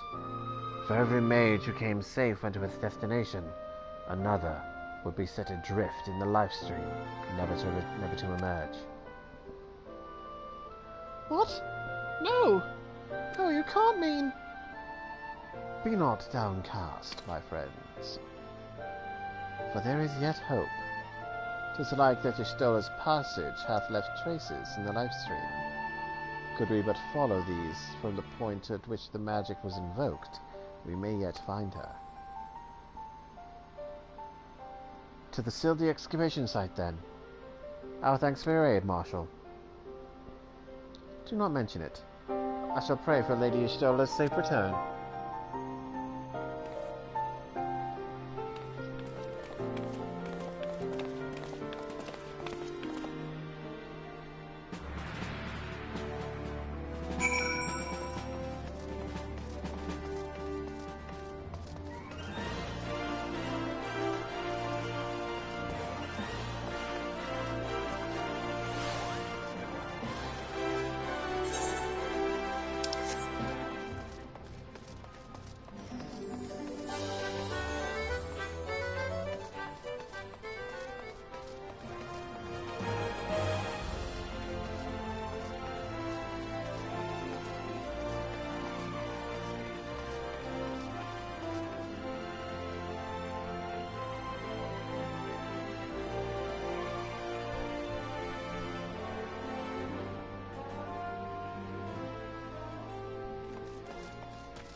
Way.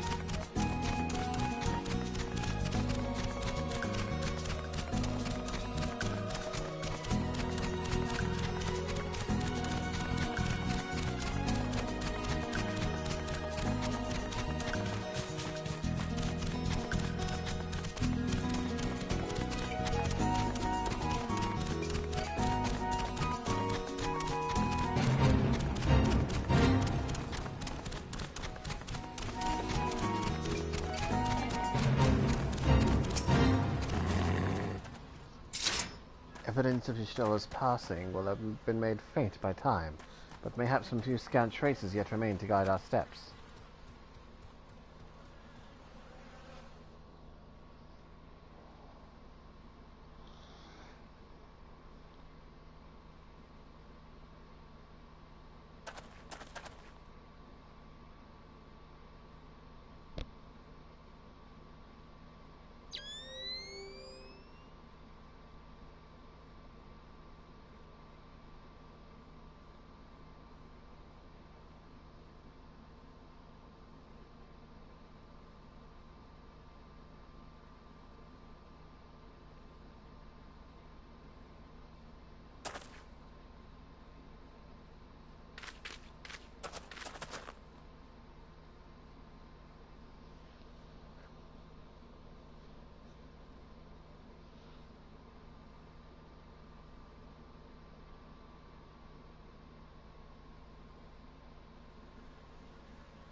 The trail leadeth to the north and east, unto the bosom of the Twelveswood.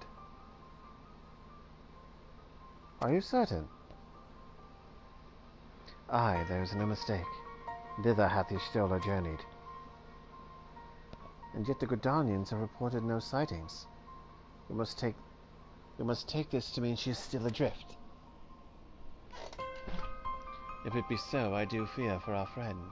Contrary to its name, the live stream is more akin to a raging torrent, lingering over long in the midst of this maelstrom, and the ether that formeth one's soul shall surely be scattered, ne'er to be reformed.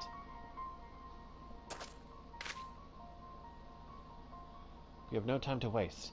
Urianger, pray explore all possible options for reversing the effects of this forbidden magic. Vakama, Tataru, we three shall press on to Gridania and petition the Elder Seedseer's aid.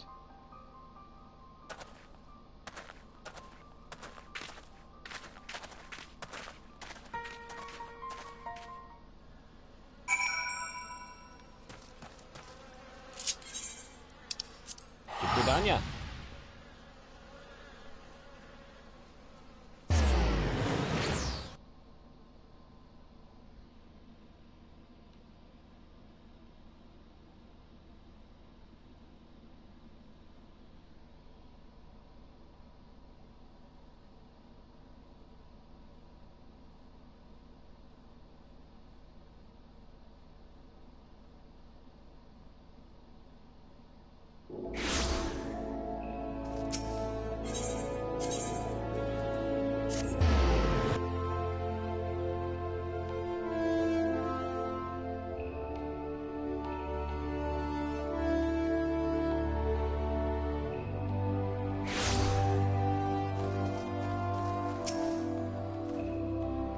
It is said that the elementals perceive the live stream. If, as we suspect, Y'shtola is still adrift in its midst, they may yet be able to find her. But if we are to appeal to them for assistance, we must needs do so through their chosen, the Pajal. It is imperative that we speak with Kane Sana without delay.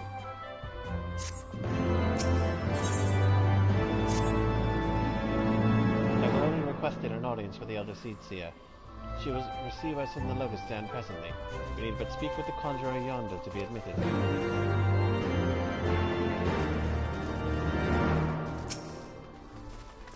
The Elder Seedseer awaits. Pray follow me.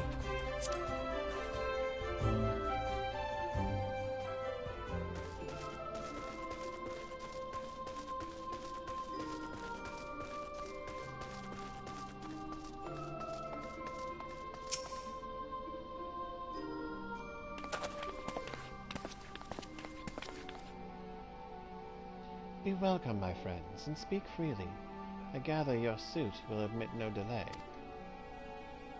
It will not, my lady. Pray forgive the abrupt nature of our request, but it is a matter of life and death.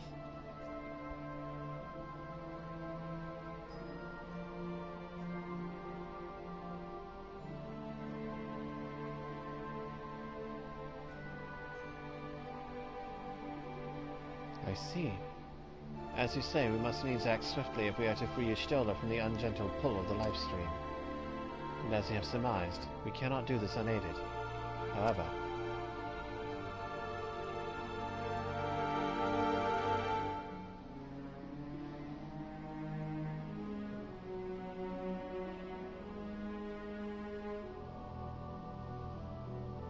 in requesting the Elemental's assistance to find Y'shtola, you must needs be aware of one difficulty. A difficulty born of the fundamental difference between man and elemental.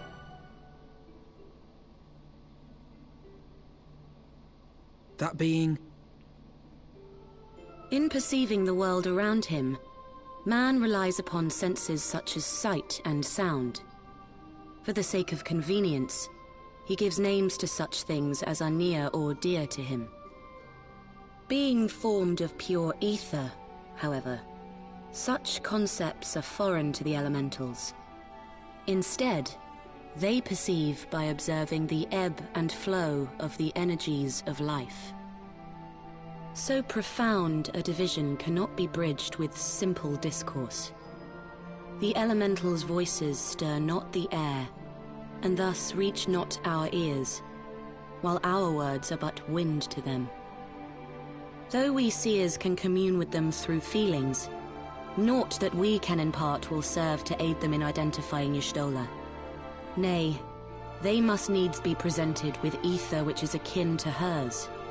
If you could but find a family member. Oh! I know just the person!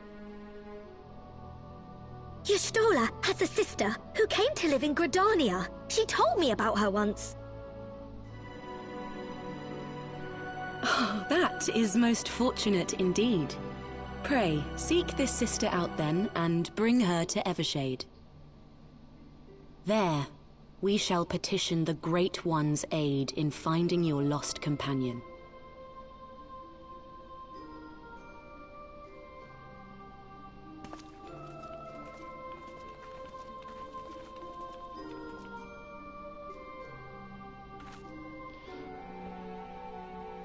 Alrighty!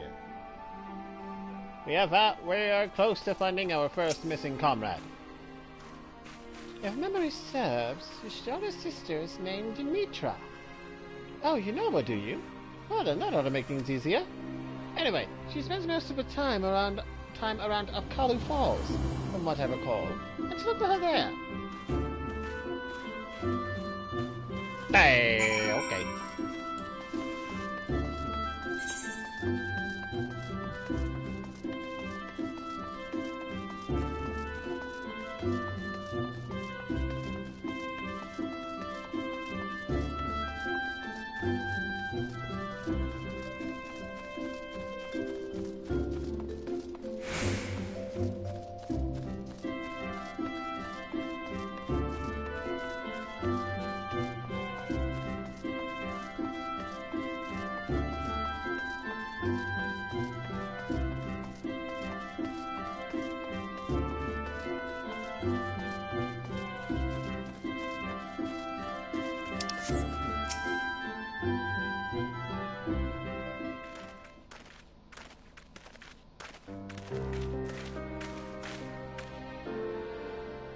Greetings, Vakama.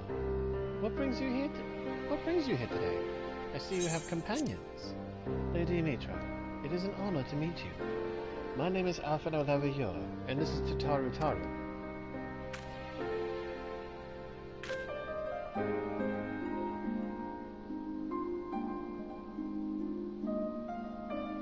So you are my sister's comrades in the Scions of the Seventh Dawn. When I heard that your people were being pursued, I desperately sought to reach Y'shtola, but all mine efforts were to no avail. Now I know why. A forbidden spell of all things. That she should be so reckless. But what's done is done. I thank you for bringing word to me. Needless to say, I should be glad to help. Though we were born of different mothers, our veins course with the same father's blood. I hope that this will be enough for the elementals. Come, let us make for Evershade at once.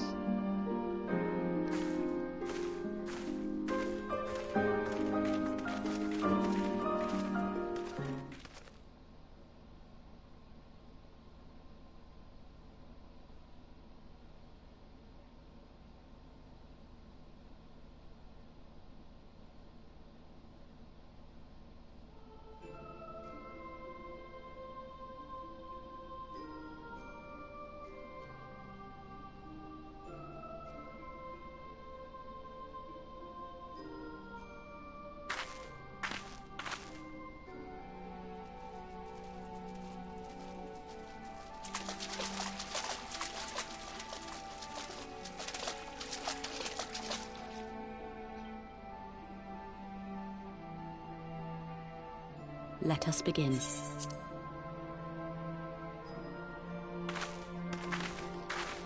Raya O, Arun, if you would.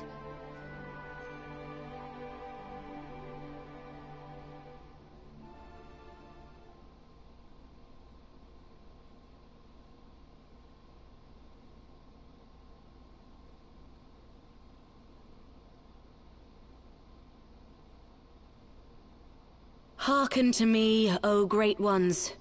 Pray give yourselves to the life stream, a drifting soul to find.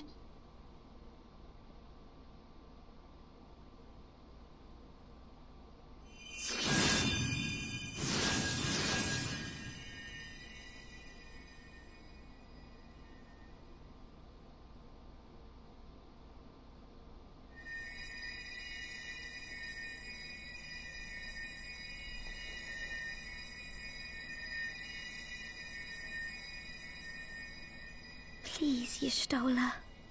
Please come back to us.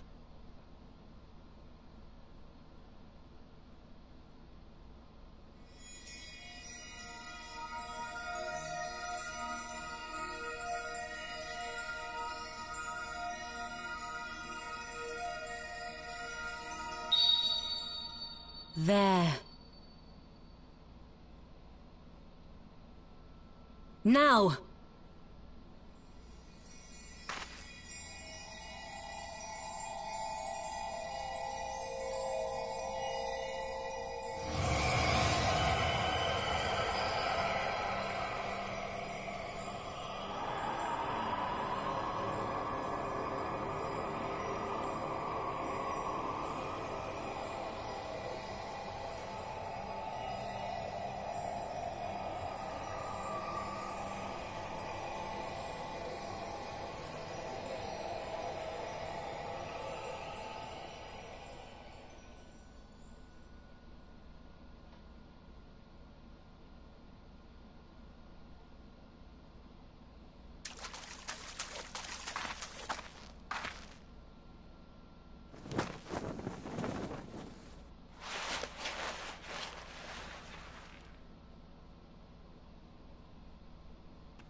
A room has been readied at the roost.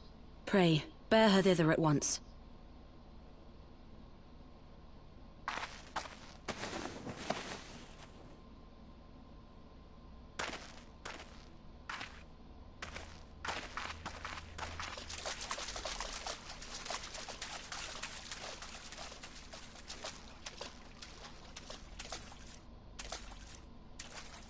We found her! All that remains is to pray, my friends.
Sorry about that. Got an unexpected call. Had to take it. Oh, Ishtola. Just seeing her face again, it's... Oh, I've been so worried. Ishtola is resting within an inn room. Though she's still unconscious, the signs are positive. The conjurers say she is in sound health and should awaken before long. Isn't that wonderful? Now, while we wait for Ishtola to wake up, I thought I'd take the opportunity to finish my little surprise for her. It's something I've been working on for a while now, in the hope that she'd one day return to us. It wants for just a couple more items before it's ready. I've already placed the orders for these items. Could I ask you to retrieve them for me? One is with the Leatherworkers Guild, and another is from the Conjurers Guild. Speak with Mistress Geba and Brother Esumiyan, and they ought to take care of you.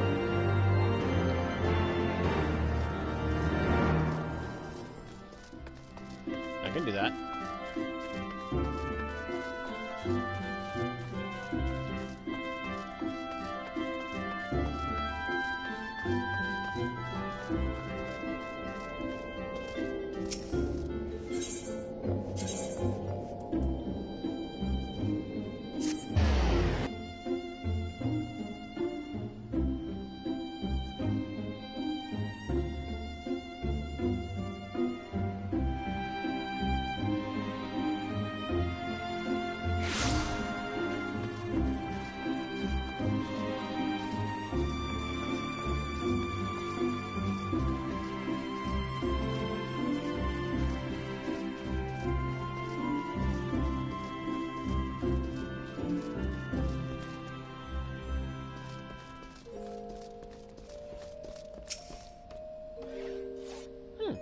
If it isn't Vakama.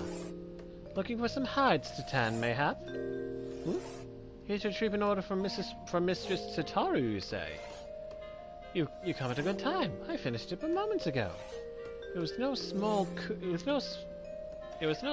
coup working at their specifications, but I did it nonetheless. Payment has already been settled. However, did that girl come by chimerical hide anyway? You need either balls of steel or a bottomless coin purse, but it seemed to me she had neither.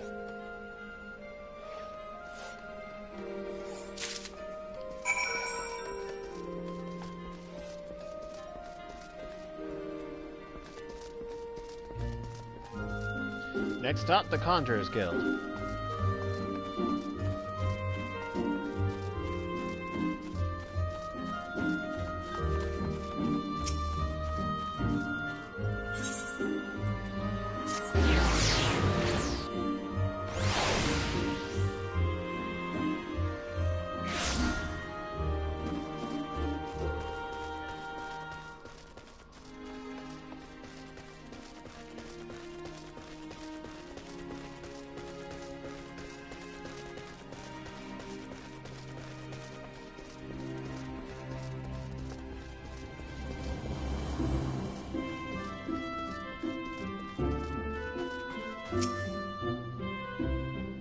Greetings, Vakama. I trust you have been well. Is there aught you require of me? Ah, yes, Mistress Sitaru's order. As requested, it has been sanctified in the sight of the elementals. I know not what she intends for the staff, but it is a most singular artifact. Even one possessed of my experience would struggle to wield it.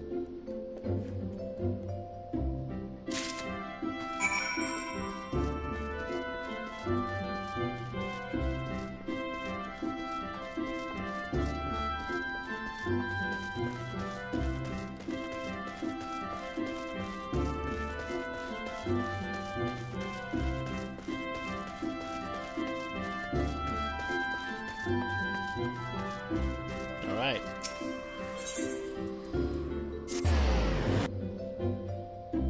Back to Tataru!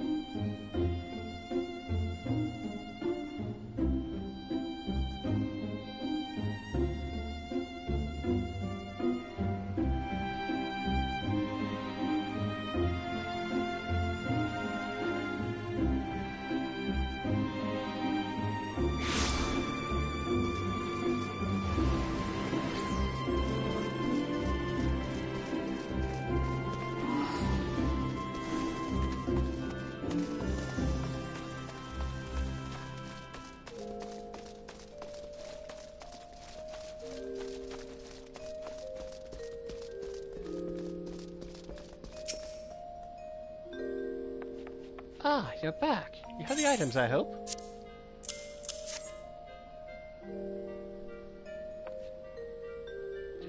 Ooh, it's precisely as I requested.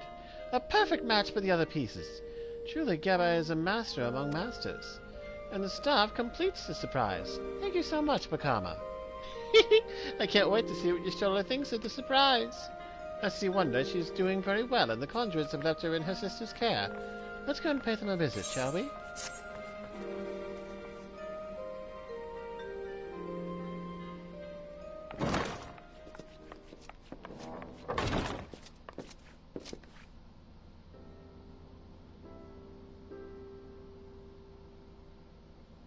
You stole her! I'm so glad you're back! Tataru.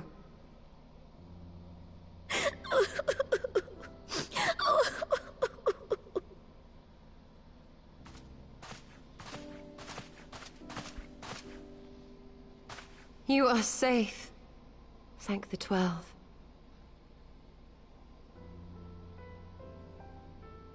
Something has changed about you, Alphino. Or mayhap the change is with me. I seem to sense the ether around me more keenly than before.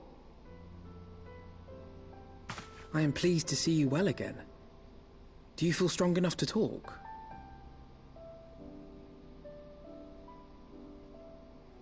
Worry not. I am well enough.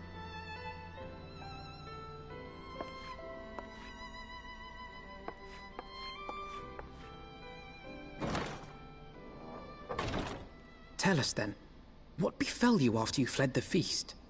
We were told that there had been a tunnel collapse. That was my doing. I brought the tunnel down that you and Minfidia might escape. At the last moment, I invoked a teleportation magic, in hopes of spiriting Thancred away at least. Needless to say, it did not go quite as planned, and I found myself adrift in the life stream. The others? Where are they? Did they not escape? They remain unaccounted for. You are the only one we have been able to find. I am truly sorry. It was the Crystal Braves who pursued you that day. My hubris that led to our undoing. No apologies are necessary, Alphino. You are not to blame for what occurred.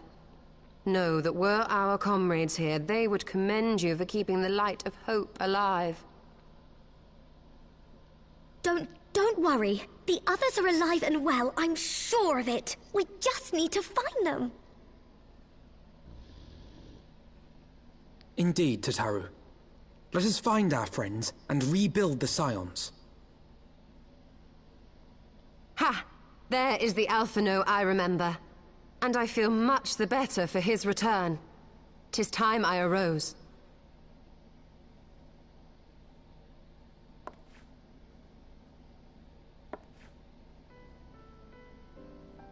That reminds me! I have a change of clothes for you! I don't like to boast, but I made them myself. I learned how to weave while we were in Ishgard, you see?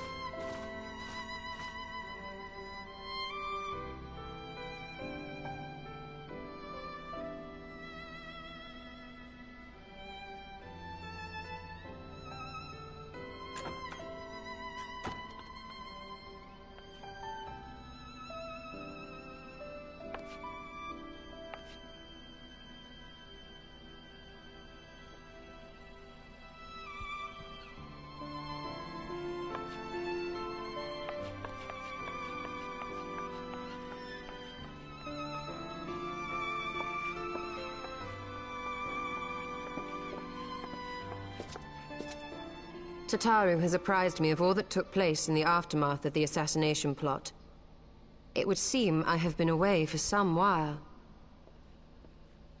Yes, much and more happened during your absence. At present, we seek to follow the Archbishop to Azisla. And you want for some manner of etheric ram to pierce the floating isle's protective barrier? We do. Might you be able to furnish us with one?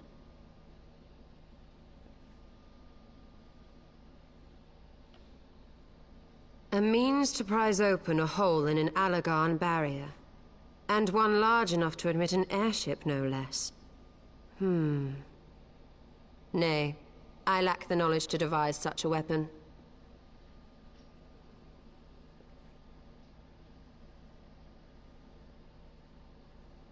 But I know of one who could.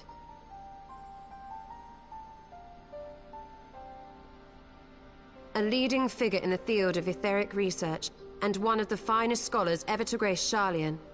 Matoya, my former master.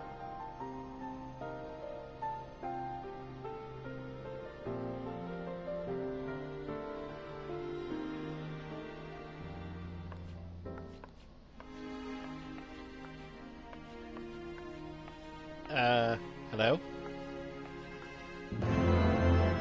There we go! Onward to Sharlayan.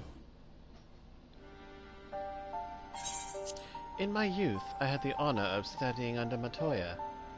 In the field of etheric research, she was without rival. I have no doubt that her knowledge will be of aid to our cause. The question is, will she share it with us? My master has ever been willful. The gods forbid anyone disagrees with her.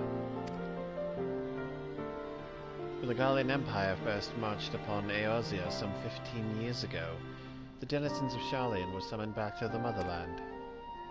However, Matoya refused to join the Exodus. To this day, she lives a hermit's life on the fringes of the abandoned city.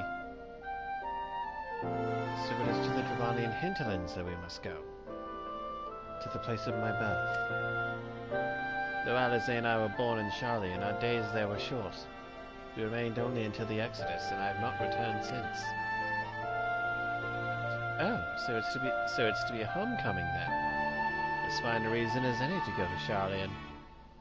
And it would afford us the opportunity to pay my master a visit. I believe you have mistaken our primary objective, Y'shtola. At any rate, the journey will take us through largely unknown territory. Let us first return to Ishgard and make our preparations.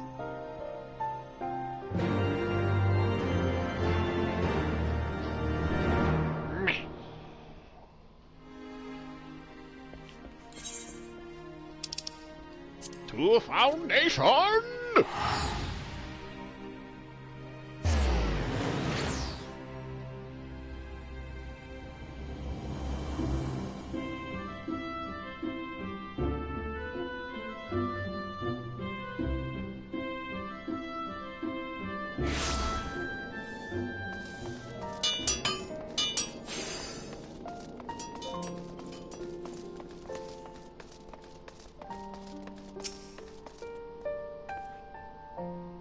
So this is the Holy See. I should like to linger a while and take in the sights, but I must wait till after our mission. Sharlayan is situated in the Dravanian hinterlands. To get there, we must strike west and traverse the breadth of the Dravanian forelands. Make no mistake, it will be a grueling journey. The party shall be comprised of Vakama, Y'shtola, and myself. Tataru, pray remain in Ishgard and continue the search for our missing friends. Yes, sir. First, let us make for Tailfeather. Okay.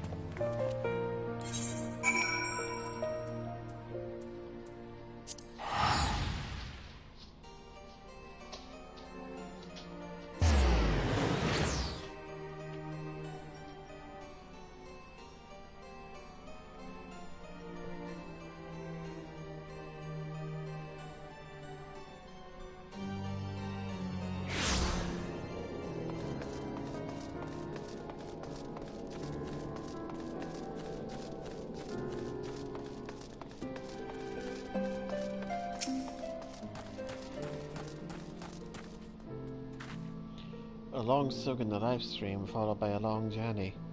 I would not recommend it to anyone. But rest assured, my strength is returning to me. I shall be back to my former self ere long.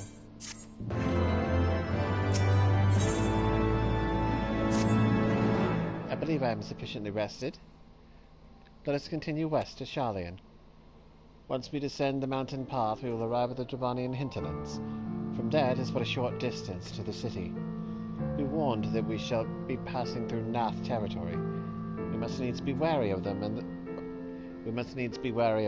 the dragons both. Oh, that's not an issue.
To the Thaliac River, whereto the melted snows of Abelathia's spine eventually find their way by means of 1,000 silver streams.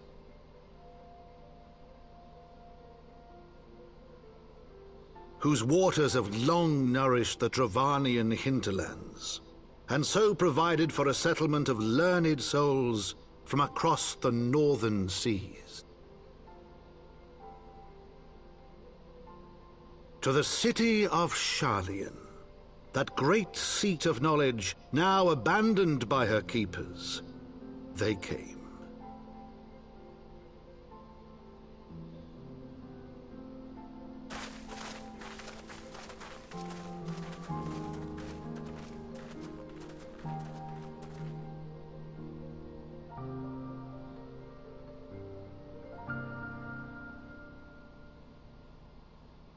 Matoya dwells on the far side of the Thaliak River. Let us search for a crossing.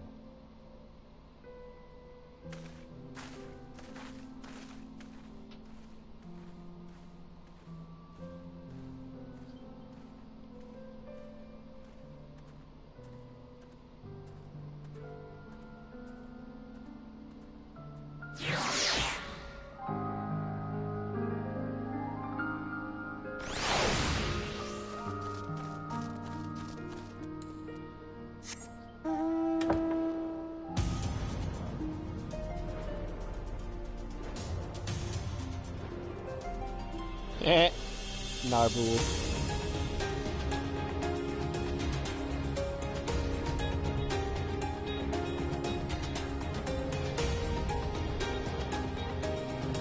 I almost read that as Nabru.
Knowledge seeks no man. So says the motto of Sharlayan engraved upon yonder stone. The meaning is simple. It falls to us to seek enlightenment. During the 6th astral era, at the turn of the 13th century, men from the northern nation of Sharlayan journeyed across the seas to Eorzea in search of knowledge. Upon arriving at these shores, they established a camp for their scholarly endeavors. Over time, this camp grew into a settlement, and the settlement prospered, and so much so that it came to be counted amongst Eorzea's great city-states.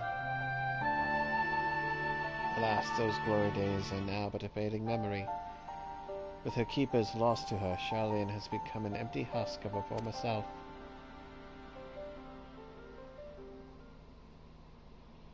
Pshaw! Uplander is mistaken. Surely it has no keepers, is on cusp of no age of glory.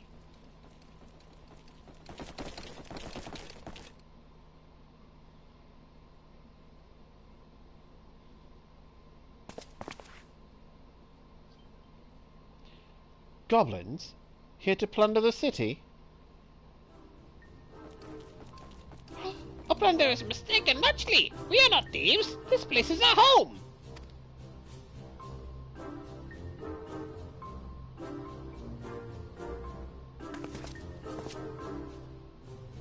Your home? When last I looked, it was mine and Alphino's. We were born here.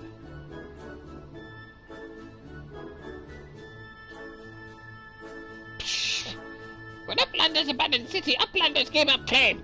Born here and no, Uplanders are trespassers.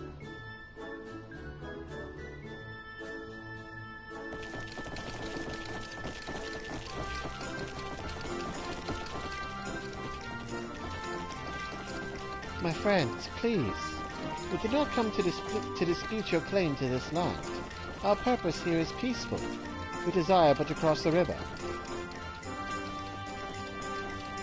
Be calm, I beg you, and let us speak as the civilized folk that we are. Surely we can come to a mutual understanding.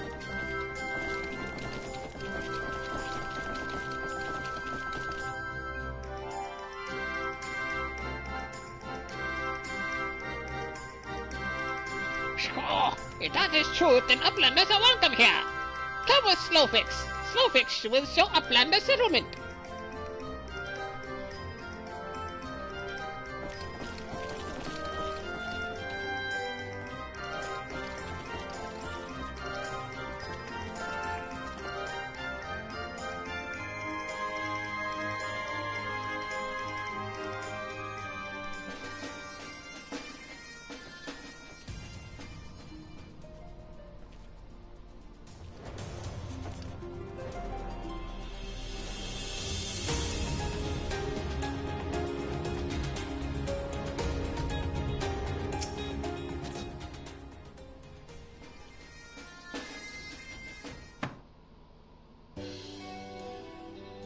Here is heart of settlement.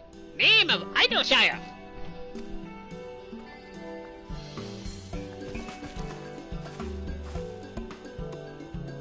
What have we got here? Guests? Greetings to you. I am Alphino Leveilleux, and may I introduce my companions, Vakama Flameborne and Y'shtola. We have journeyed far in search of a friend and seek to cross the river.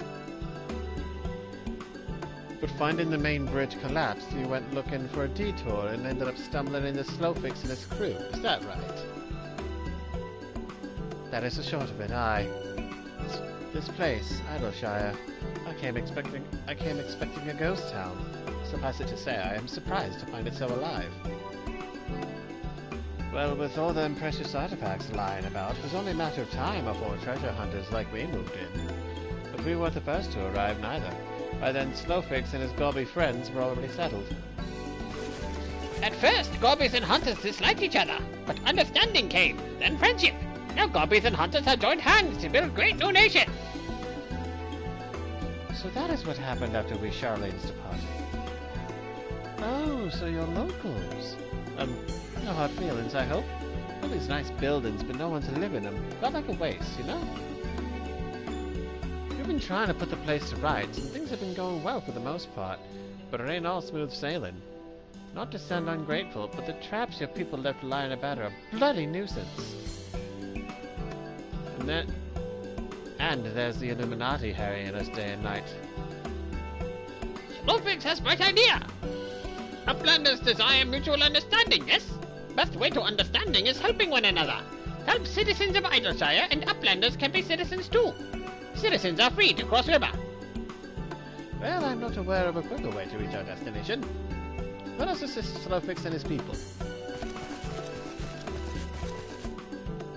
Don't really have much of a choice.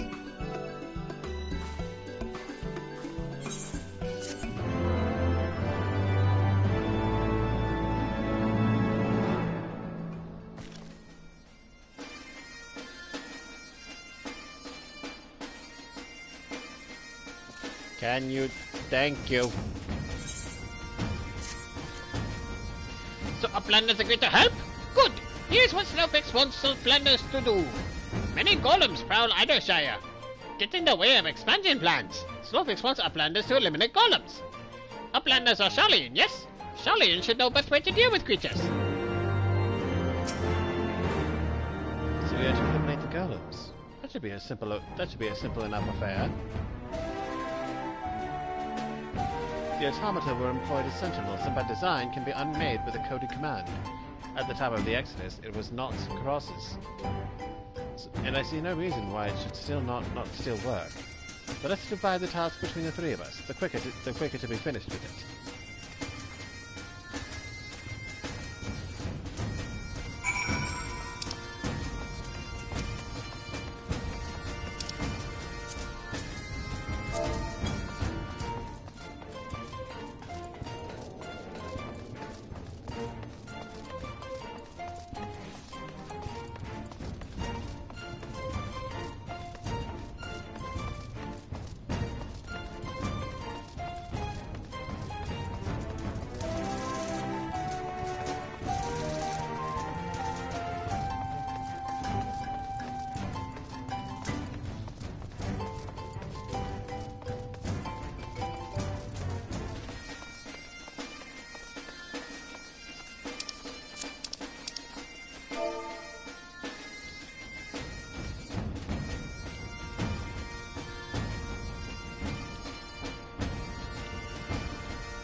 Haha!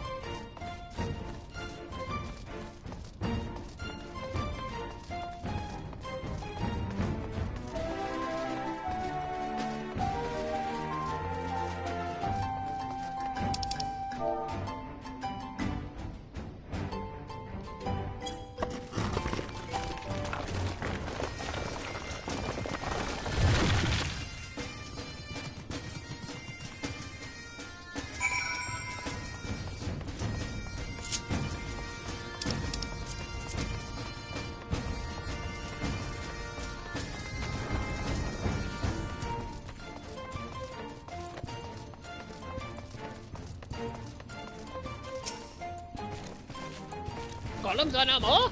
Wonderful! Now we can resume to work to expand settlement! Uplanders have Tommy Flock, earned right to be citizens of Idershire, but Slowfix must ask another favor. Another favor, you say? Short time ago, different of Slowfix ventured into Illuminati territory. Illuminati are nasty goblins. Show no mercy even towards Gobbykin. Slowfix fears for friend's life. Please find friend before Illuminati do. I'm suddenly taken by a sense of foreboding. Be that as it may, we cannot turn a blind eye. So let's make haste and find Slowfix's friend.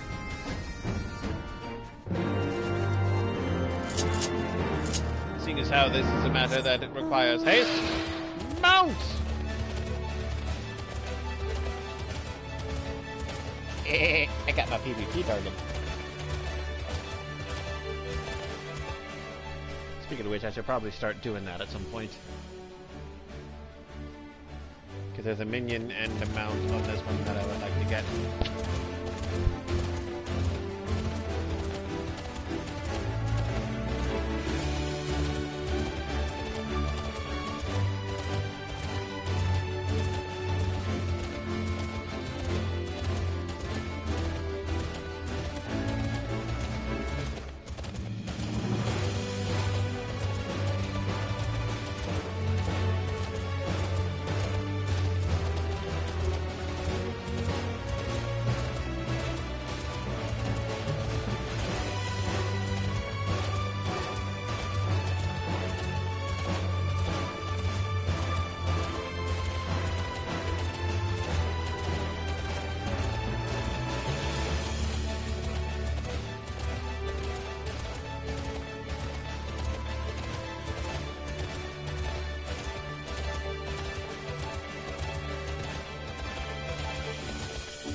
Brave Fox!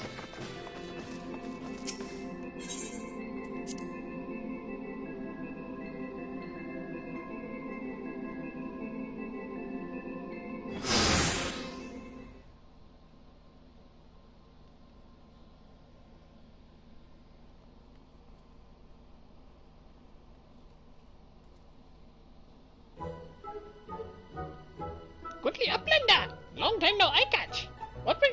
What is bringing Uplander here?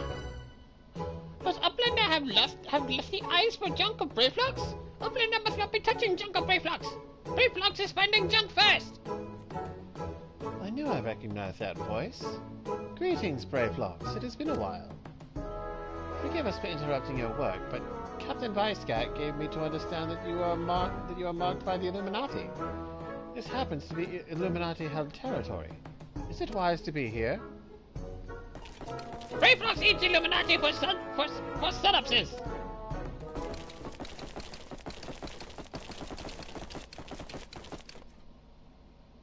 Who eat who for synapses? Yeah! Brayflux Altox. Unwise you are to come here after dirty taking secret knowledges of cheese making from cheese make from Illuminati. Brayflux did no unright. Cheese recipe is Gobi birthright. Save tongue flaps for trading in death pit.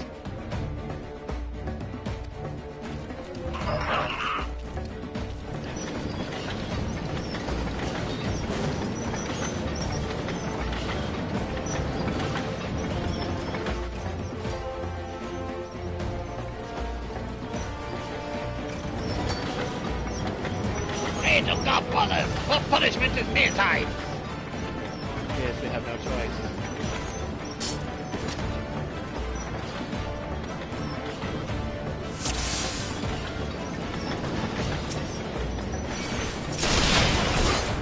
Brayflux, shall we do Illuminati Gobi trick? To that pit with you!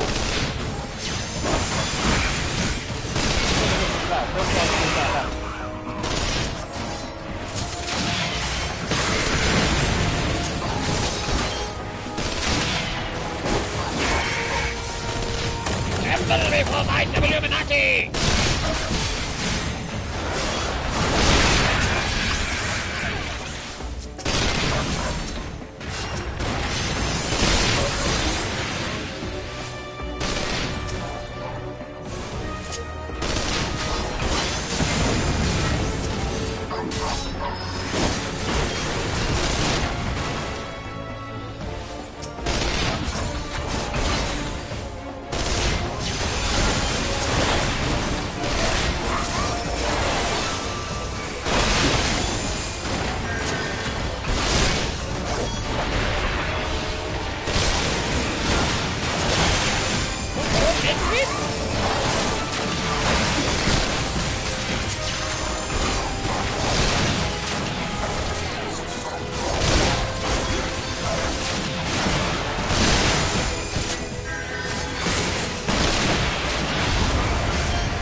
Nourishing water. Ride ye the wind.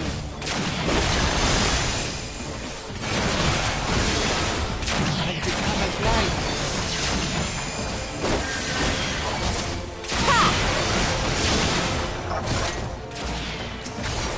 Ether, to me. Have at you.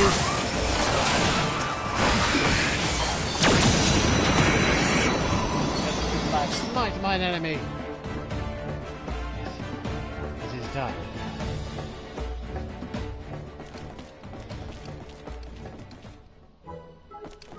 Illuminati no match for furious gob fists of Brayflux! More junk is awaiting Brayflox muchly. Brayflox is taking leave of Uplanders.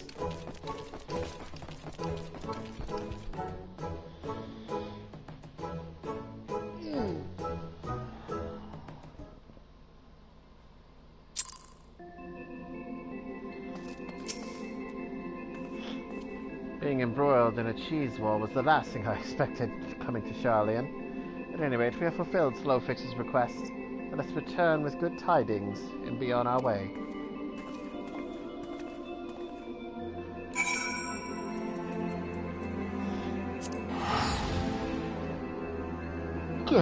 Ah.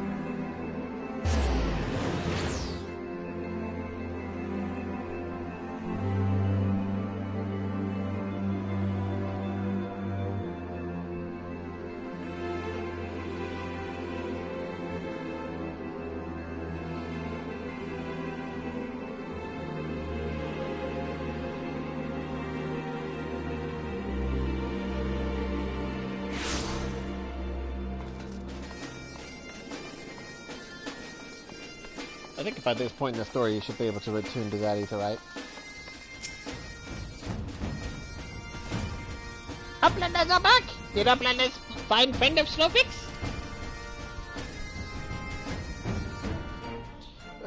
Yeah, we found friend. We also helped them get rid of the Illuminati. Time has not cured recklessness of Brayflox. Without help from Uplanders, Brayflox would now be dead, Gobi. Snowfix owes Uplanders debts of gratitude. Slowfix and Brayflox are joined by unseverable Gobi bond. If Slowfix had known that Uplanders are friends with Brayflox, Slowfix would have welcomed Uplanders into Gobi flock at first meeting. That would have been nice to know.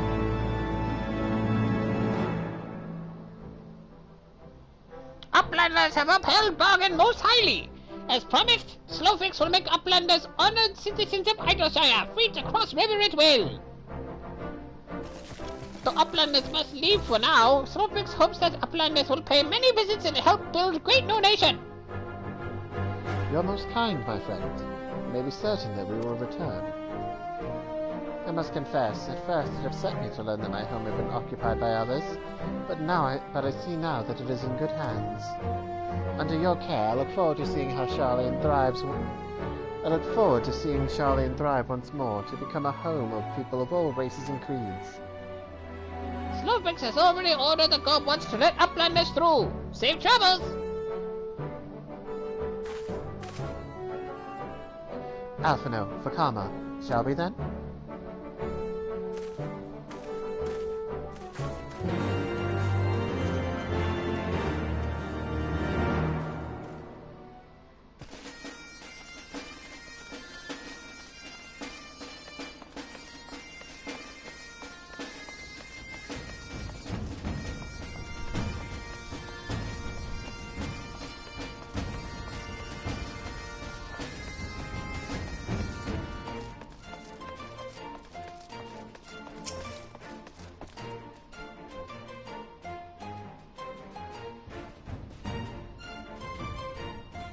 By order of Chief Snowfix, Uplanders can come and go at will.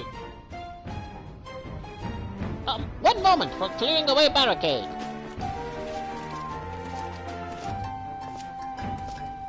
Finally, we can continue our journey.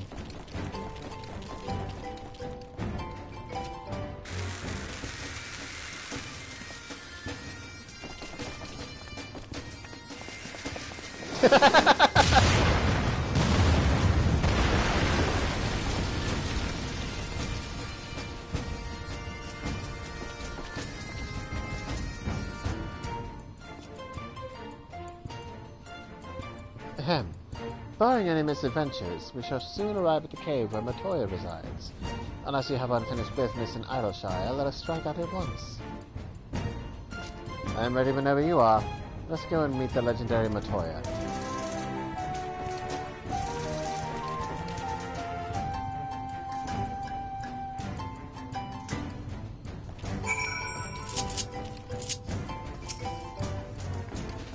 Ahead lies the answering quarter, where the scholars of Charlian gather to hone their knowledge. Even from this distance, it is plain that much of it has been given back to the wilderness.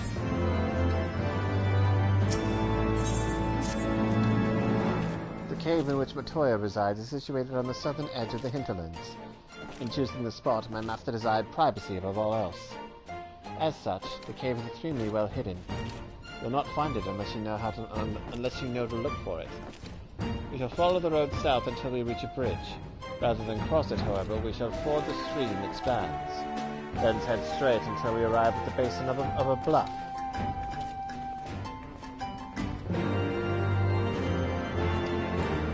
Mounting time!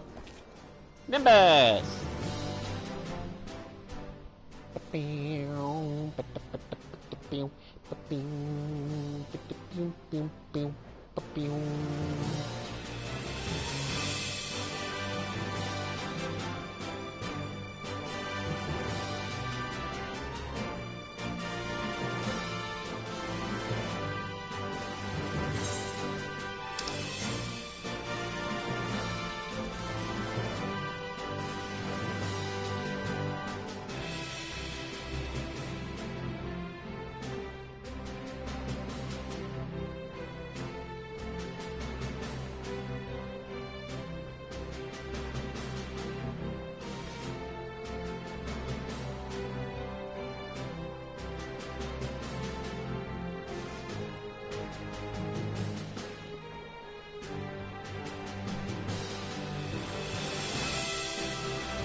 The entrance.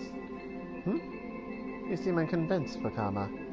Well, that will only add to the surprise. A word of warning before we proceed. Stubborn geniuses make poor hosts, and time will have done naught to improve my master's temperament. Doubt not that there will be sentinels and traps, both to deter our unwanted guests, but we'll not be deterred, will we? Go on and touch the wall yonder. You will want to have your weapon near at hand.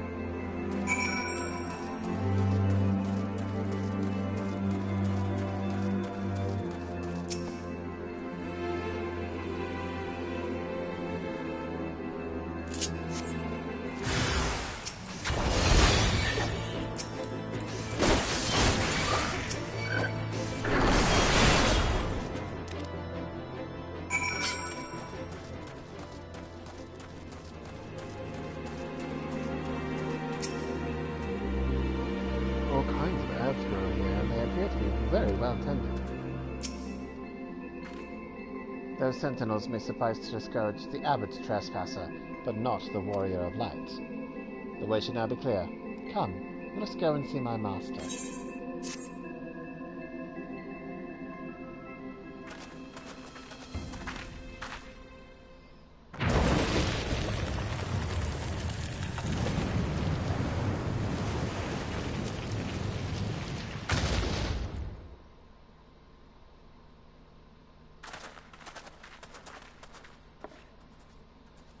Don't you know it's rude to enter without knocking?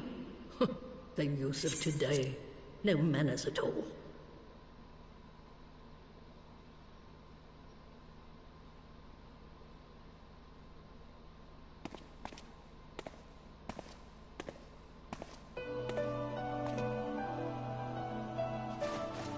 Though we neglected to knock, we did create something of a commotion. I had hoped that would suffice.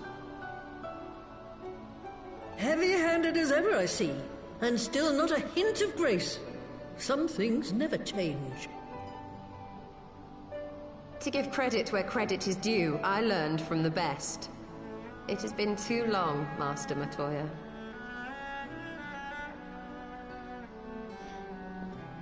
Indeed it has. Oh, it's good to see you again, my girl. And with your fiery spirit unquenched. But look at you, all grown up and womanly. The one there in the fancy duds, that's Louis Soir's granddaughter, I take it? Grandson, begging your pardons. You knew my grandfather, my lady. Knew him? Ha! We were constantly at each other's throats, like rabid dogs we were. Oh, he was a stubborn bugger, was your grandfather.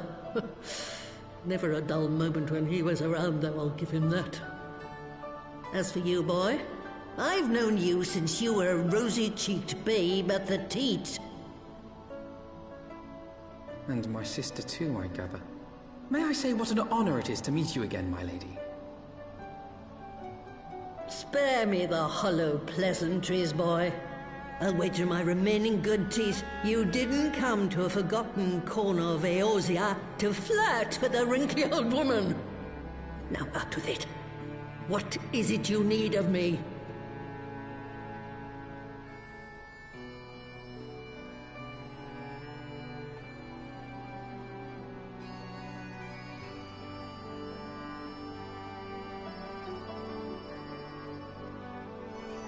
Azizla. I never thought I'd hear that name again. You are familiar with it? As familiar as one can get from poring over musty old tomes. The Alagons set the Isle afloat not long before the sun set on their empire. Old Louis Soir and I often talked about it. The place is home to a research facility dedicated to finding ways of mastering mighty beings, such as primals and dragons. And find ways it did too, frightening ones. Such secrets as lie buried on Azizla aren't fit to see the light of day. And now you tell me a band of dragon-baiting primal botherers are trying to dig them up? Indeed. And to make matters worse, the Ascians have a hand in their plot. They must be stopped, no matter the cost.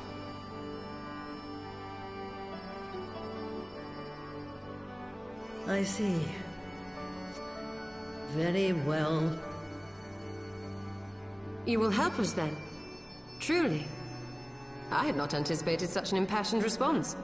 Could it be that the presence of young blood has stirred your own? Ah, some things never change. One day that pertness is going to cost you your tail, my girl. Don't say I didn't warn you.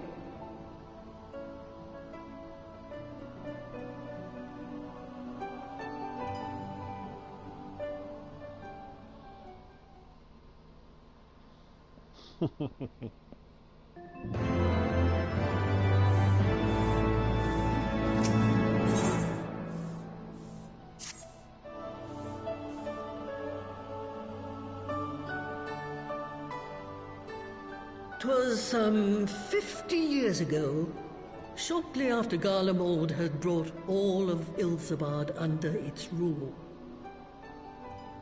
Faced with the threat of invasion, the people of Sharlayan scrambled about for a means to resist the Empire. For my part, I was tasked with developing an etheric converger.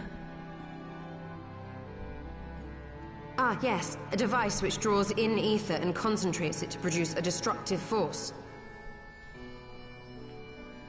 But as my research neared its end, it was denounced by the Forum, who claimed that my device was more likely to destroy us than our enemies. After that, they and I had a little falling out, and I decided to seal away all the fruits of my research, lest the dunder-headed ingrates reap any benefit. Ha! Petty, I know, but gods, it was satisfying. Do mine ears deceive? 'Twas you, was it not, who was so fond of saying that all knowledge exists to advance mankind, that how it is used depends on us? I don't remember. Perhaps. All right, yes. It was a pet phrase of mine. And that should give you a notion of how sick and tired I was of those spineless wretches of the Forum. All talk and no trousers, that lot.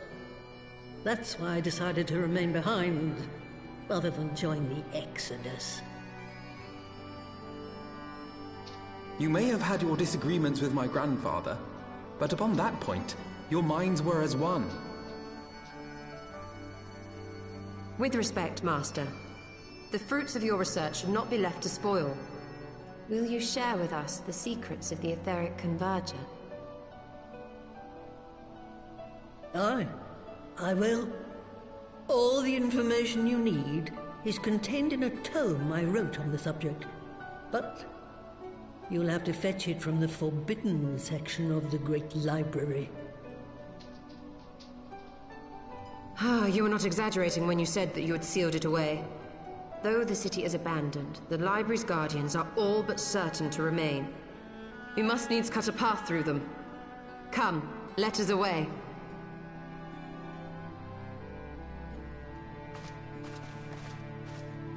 Not so fast. You don't expect that you can just waltz on in now, do you?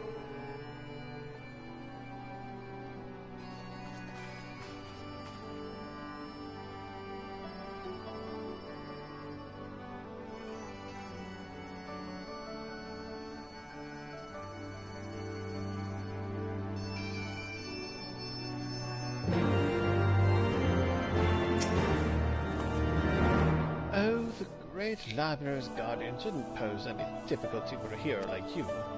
But if it turns out you aren't up to the task, well, then I'll know you can't be trusted with something as dangerous as an etheric ram. I'll put a pair of familiars at your disposal. One's a Porogo, who will help you locate the tome. The other's that room yonder, who will let you into the library.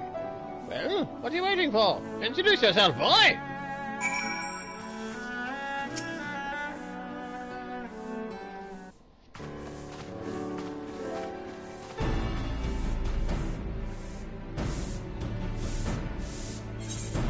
Greetings, good sir. I am Broomsy, my lady's servant of some 50 years. May I say what an honor it is to me to serve you? I'm given to understand you wish to enter the Great Gooba Library.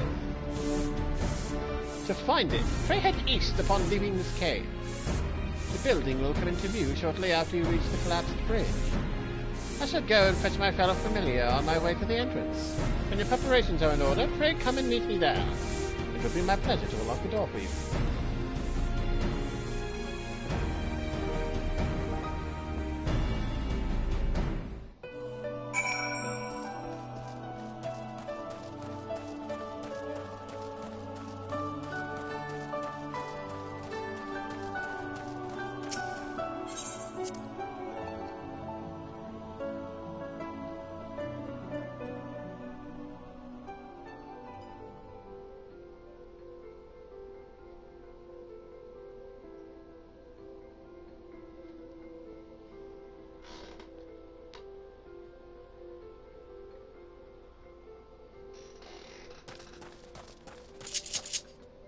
Mount time!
You stand before the great Goober Library, one of Heidelberg's foremost repositories of knowledge. Alas, it has fallen into disuse since the Exodus some summers since. In all those years, its halls have welcomed not the coming of a single soul. Its floors left not the loving brush of a broom. But mine apologies, sir. Pay no mind to the dreams of a humble broom. You are doubtless eager to venture within and retrieve my lady's tome. I shall unlock the door at once. When you have what you seek, pray return to the cave and report to my lady. And with that, I am going to enter the dungeon after I use the bathroom. Be right back.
And I am back, and it is dungeon time.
line. This does not reflect how you would end up handling the dungeon at the level you're supposed to, because I went in with an unrestricted party, which means I went in at level 90, which means these things are barely a threat to me.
So this is the tome.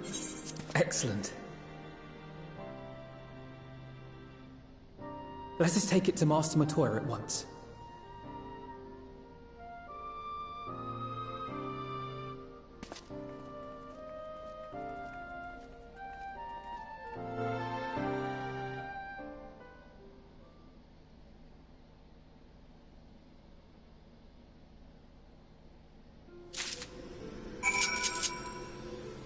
Alrighty, we got the book.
take it you found the tome.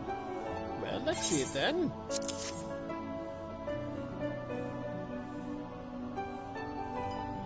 Aye, this is it, all right. I must say, the experience brought back memories. Just like the old days, you still send people into the thick of danger as if it were nothing more than a mundane errand. But we were able to accomplish our task thanks to Pero Rogo. He is an eminently capable familiar, a creation worthy of the great Master Matoya, and to simply witness him in action gave me a better understanding of arcane entities. Should the opportunity present itself, I should very much like to employ this knowledge for the betterment of mankind. Create a new variety of carbuncle, perhaps. Don't get ahead of yourself, boy. Louis Soir's grandson or no, it'll take another decade under me before you can call yourself a scholar, and a deal more than that to make you a scholar worth a damn. As you may have gathered, Master Matoya is not easily impressed. Indeed. So, shall we examine the tome?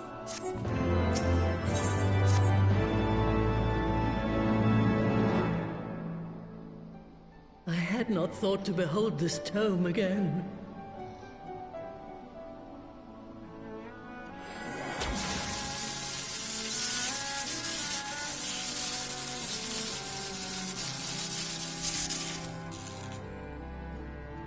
There. It is deciphered. Now your friend should be able to make sense of the contents. That said, it's one thing to understand the workings of the etheric converter, and another to actually make it work. You do realize how much ether is required. Sid is keenly aware of the energy dilemma.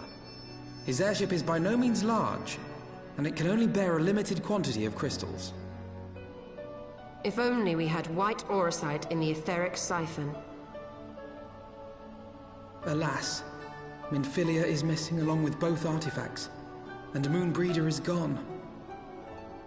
Would that there were another ready wellspring of energy for us to draw upon.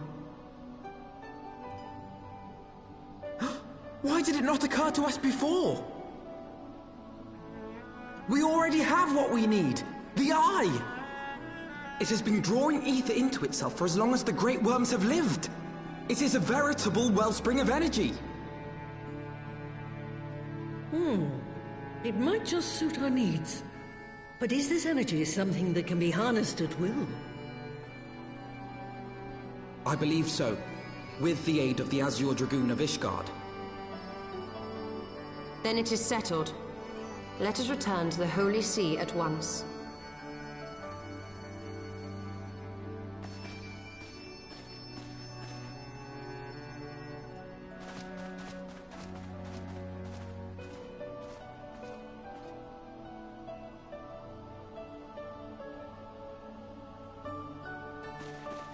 Stola, wait.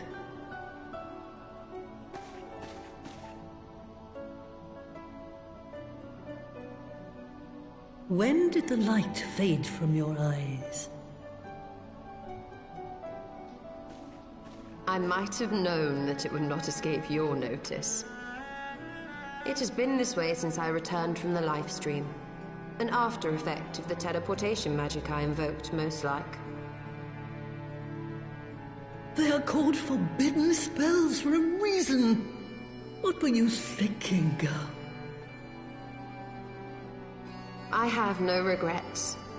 I but did what was necessary to preserve the light of hope, to keep my promise to Minfilia. Besides, it afforded me the rare opportunity to wander the ether, a once-in-a-lifetime experience.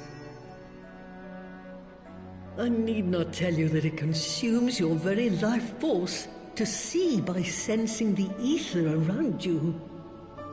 Take care of yourself. Do you hear me? I will, Master Matoya. And thank you.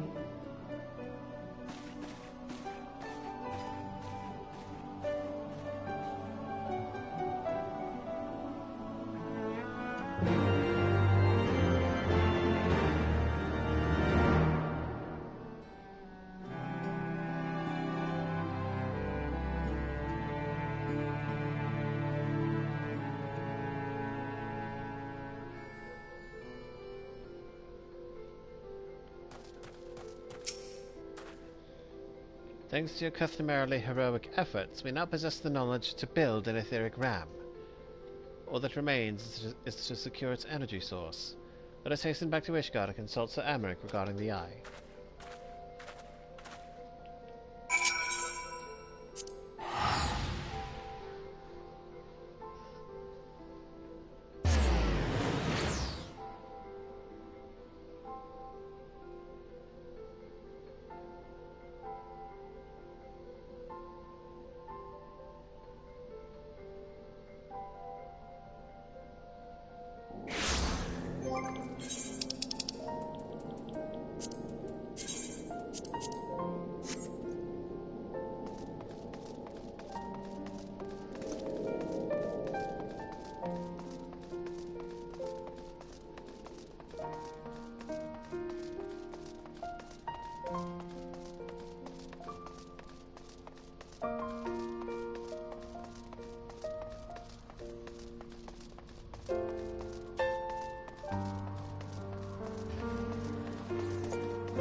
Ah, you are returned. Sir Emma, I am pleased to see that your recovery proceeds apace. May I introduce Ishtola, a fellow scion of the Seventh Dawn and Archon of Charlotte. My lord, pray excuse me for foregoing due pleasantries, but we seek your counsel regarding the etheric ram. Though we now possess the knowledge to build such a device, we yet lack an appropriate source of energy with which to power it. We believe, however, that Ishgard may possess the solution to our problem. You need not apologize, my lady. Full eager am I to learn of your progress. Please, tell me this energy source you believe you possess.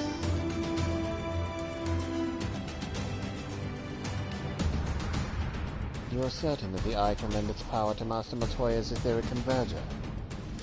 At Estinian's command, yes. Very well. I shall speak with him. My thanks, Sir Emmerich. Nay, my friend. 'Tis I who should thank you. As should every Ishgardian. You labor in our name with nary a care for your own safety.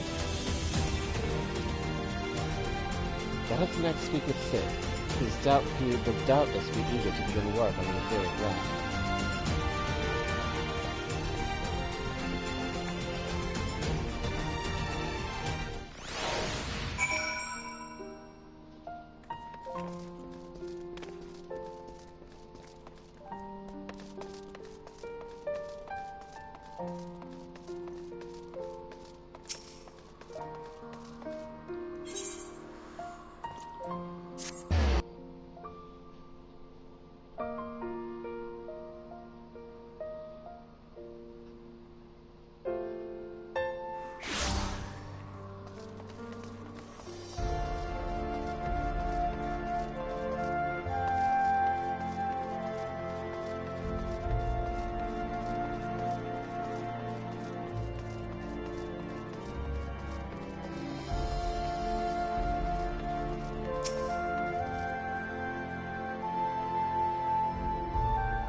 Ah, you're back.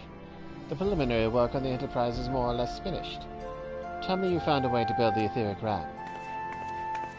Greetings, Sid. It has been a while.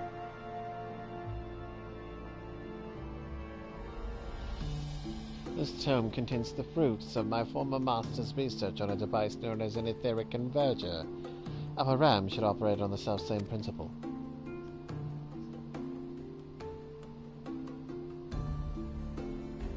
Ah, where are my manners? Put a toy like this in my hand and I go off into my own little world. Gods, it's good to see you. And bearing a gift besides. A very distracting one, if I might add. If I didn't know better, I'd think it was my name day. but there'll be a time for tearful reunions later. I'll make a start on the tome right away. So long as I have a grasp of the fundamentals, I should be able to knock something together, which leaves the small matter of the energy source. We believe we have found a solution to that problem as well.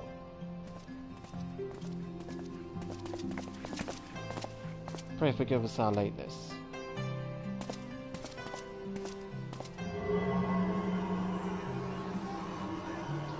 The power of the eye is not to be drawn upon lightly, but I believe we have sufficient cause to do so. So this is the fabled eye. By the 12. It seethes. It is a wonder such power can be contained, much less controlled. Boys, our friends have kindly provided all the ingredients. Let's see if we can't make something out of them. You heard the chief. We're not resting until the etherigram is operational. Not one wink of sleep. Yo, fucking cart chocobo.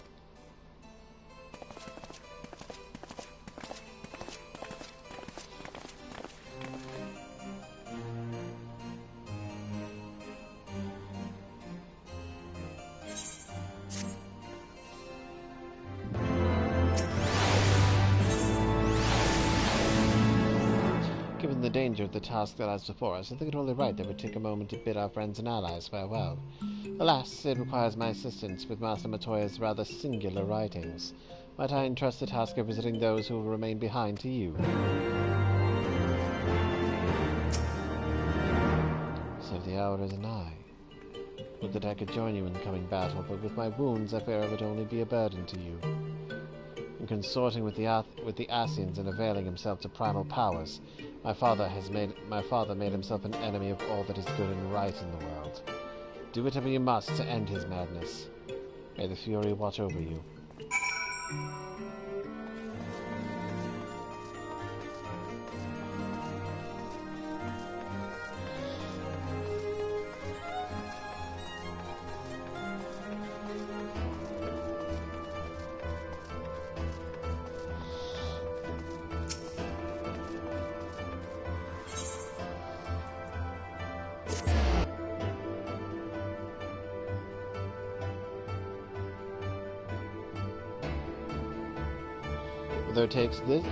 Whether I'm able to do it in this stream or it takes another, we are finishing Heaven's Word today.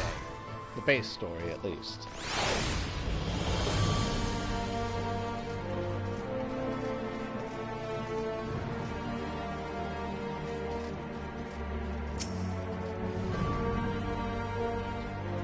This is it then. Go well, my friend. I shall pray to the Fury for your preservation. Mayhap you think it strange that a daughter of Garlemald should pray? I do not blame you. I used to think it passing strange myself. But that all changed when I discovered something dearer to me than my own life. Thereafter, praying seemed like the most natural thing in the world. Prayers are born of heartfelt faith. In manipulating the people's beliefs for his own twisted ends, the Archbishop makes a mockery of their very existence. It cannot be borne.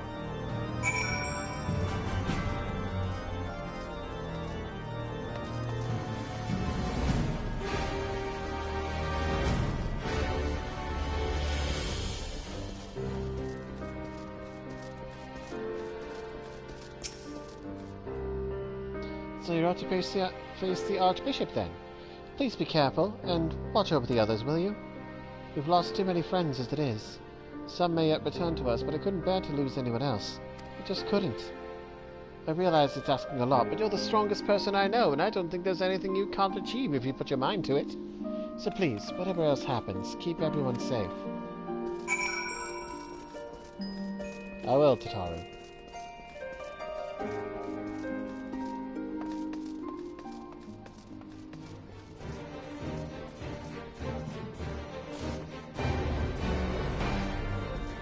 Boing.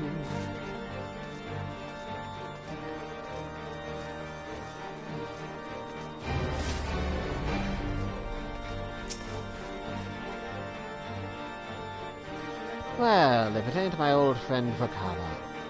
Off to face the Archbishop and his cronies, is it? I'd love to go and give those bastards a good walloping myself. That snake Charlotte especially. I've got to stay here and keep an eye on things. With the Archbishop gone, some of the poorer folk might get it in their heads to do something stupid like storming the pillars. But blood won't get us what we want. I need to be around to remind them of that in case I forget. No need to worry about us anyway. I'll work with Sir Emmerich to preserve the peace. You just concentrate on settling the score with the Archbishop, eh?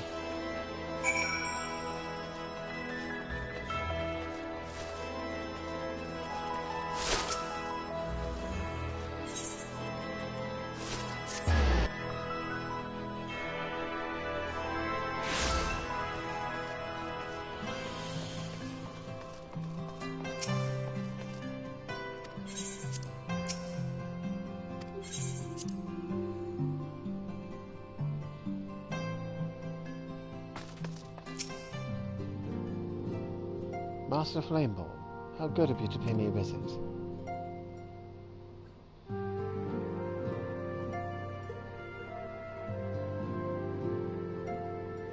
It feels as if it were only yesterday when we first met here in this chamber. You came to us a fugitive seeking asylum, and now you bear the hopes of our nation upon your shoulders.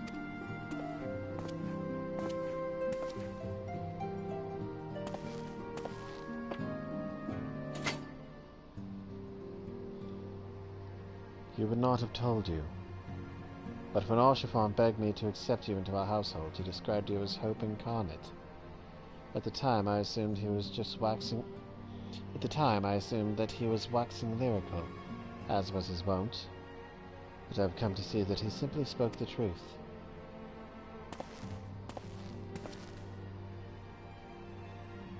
You are hope. A shining beacon that shall guide the people of Ishgard through the raging snowstorm.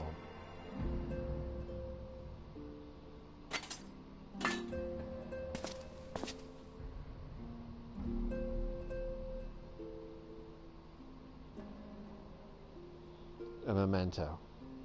Were my son here, he would have wished to fight at your side in the battle to come. Take care, my friend, and return to us.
Count Edmund bequeath you Lord Arshifon's shield.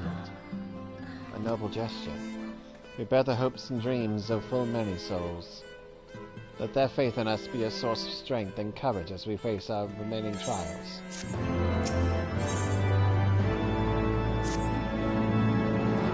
Work on the Enterprise is nearly complete. Let your stolen note to make ready.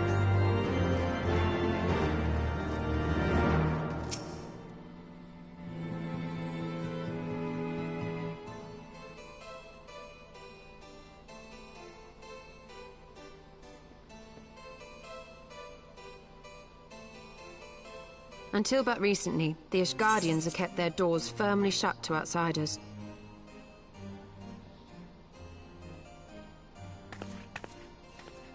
But thanks to you, we have found in them stout allies with whom we may fight to secure the future of the realm.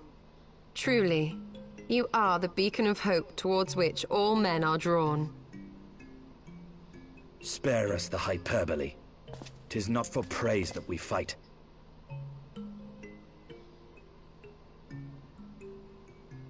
Oh? In light of all we have achieved, I felt it only meet to express my gratitude.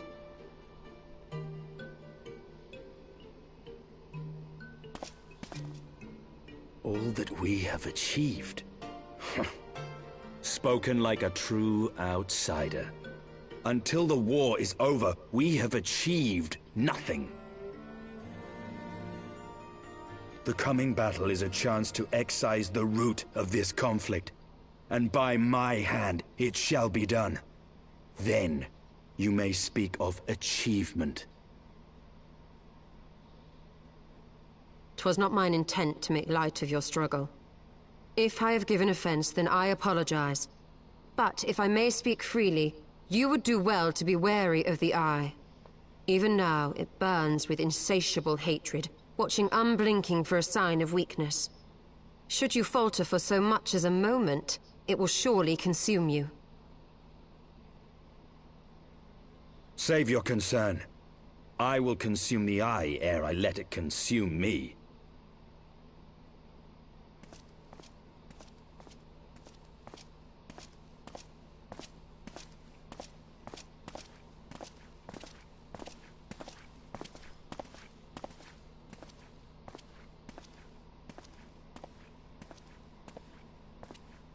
"12 be praised, thou hast not yet set forth. Cross sand and snow have I journeyed, that I might deliver this gift unto thee." White Auracite. But whence did it come? To mine amazement, it lay hid amongst Moonbreeder's last effects. 'Twas but blind chance or providence that I did hap to spy it. Let no man claim that my late friend e'er erred for lack of foresight. In the place whither thou goest, servants of darkness do lie in wait. Pray, give unto me thy pledge that thou wilt strike them down and avenge our fallen comrade.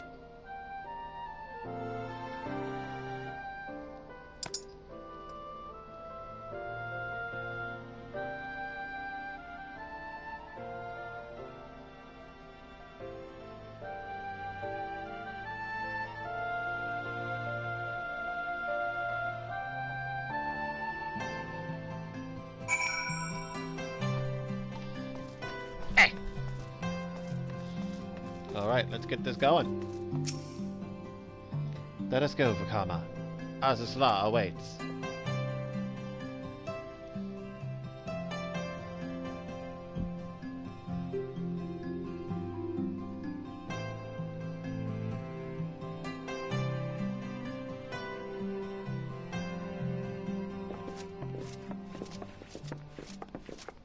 Ah, excellent timing. We've just finished our work on the Enterprise. She's so much improved, I've decided to give her a new name to suit. The Enterprise Excelsior. Or simply the Excelsior, if pressed for time. Once again, she'll carry Eorzea's protectors into battle. All aboard!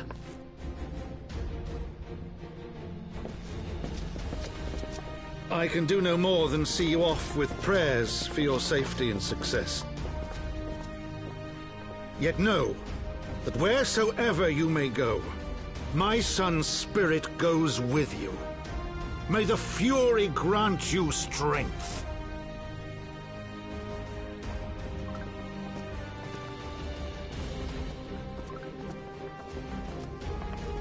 Return to us, all of you.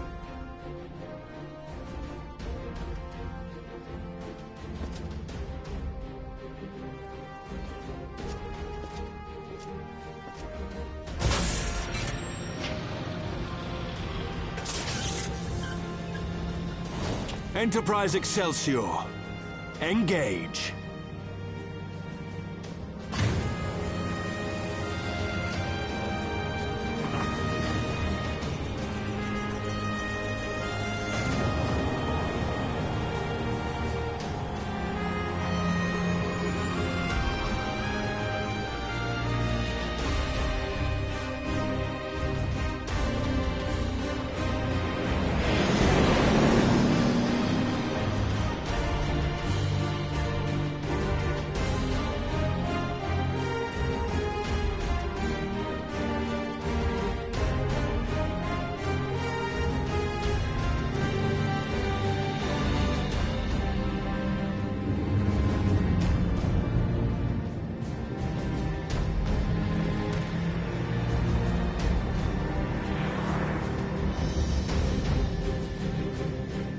This is it!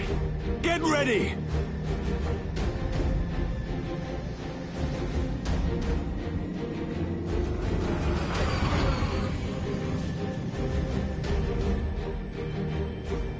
Eye of mine enemy, render unto me thy power!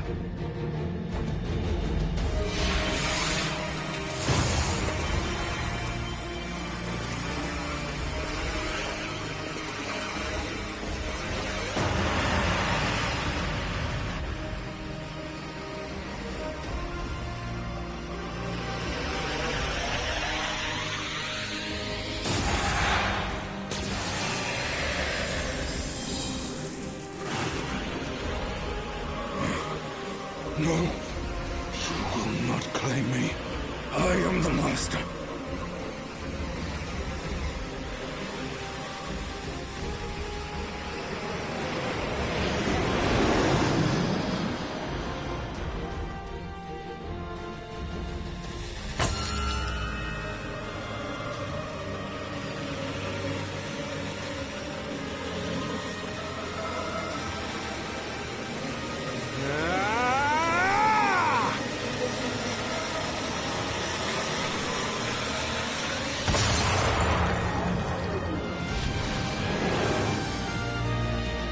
We're through!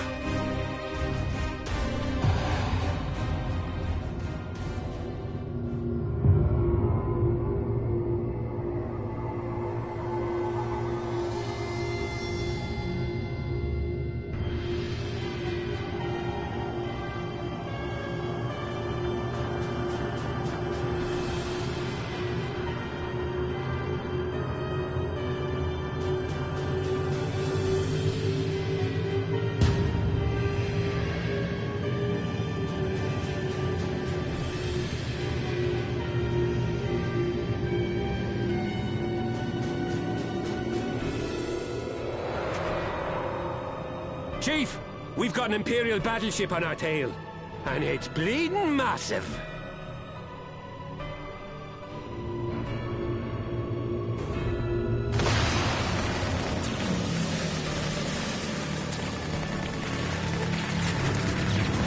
Damn it! The bastards were waiting for us to open the door for them.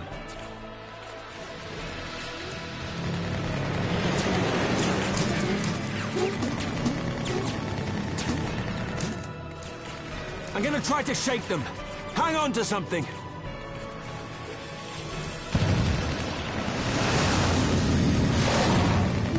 We're all going to die! Tataru!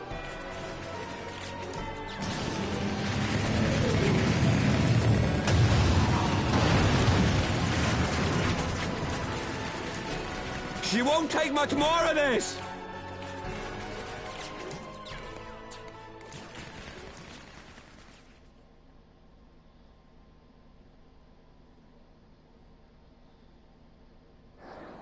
The time has come to use Hydaelyn's gift.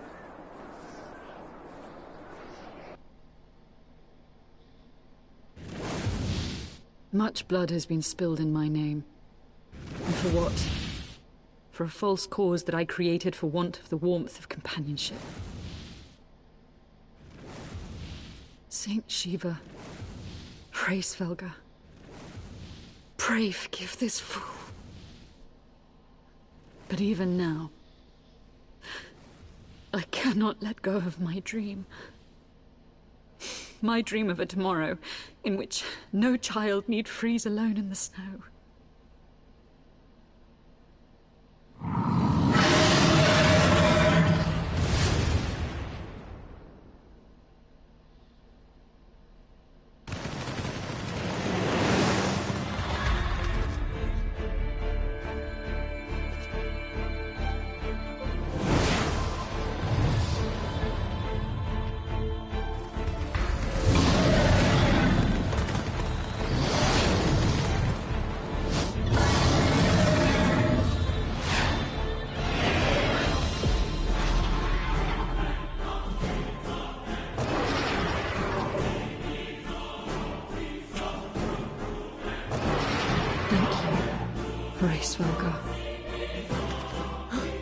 Is that Azelle?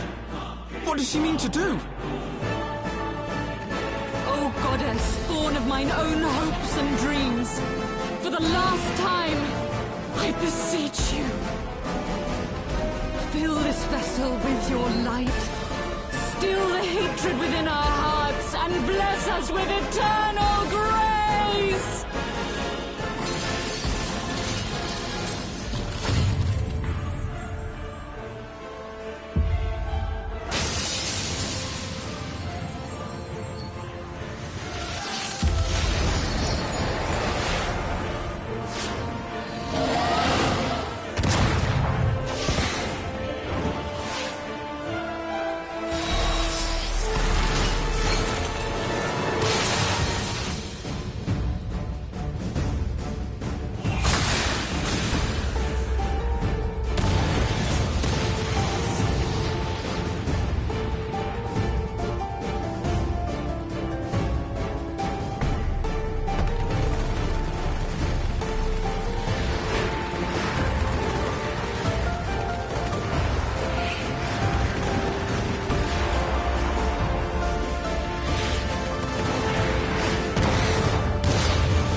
Farewell, warrior of light, and thank you for showing me the way.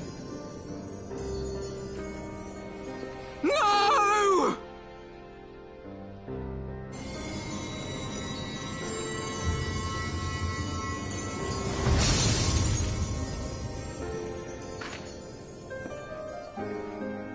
This ether, it was a crystal of light.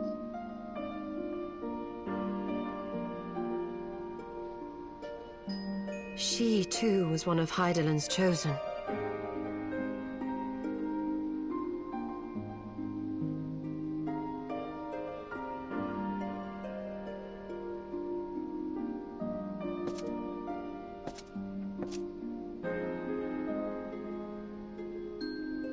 Fare you well, my lady.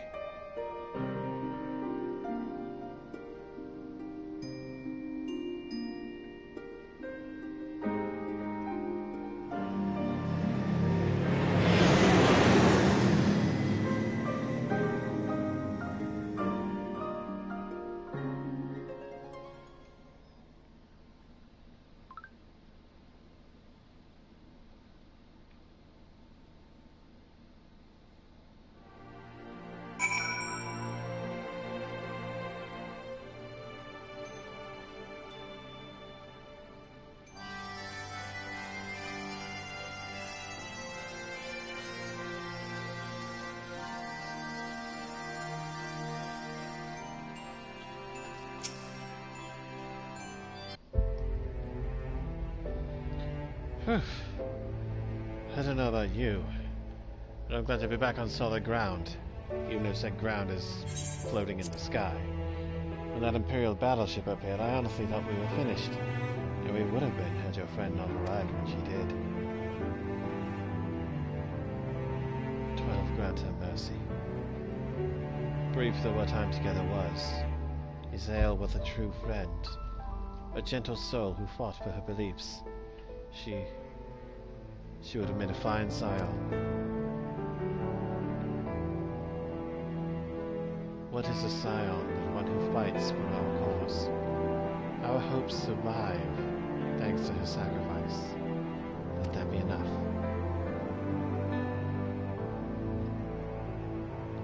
Yet I cannot help but wonder, how came she to know of our presence here? From Grayskull, I would wager.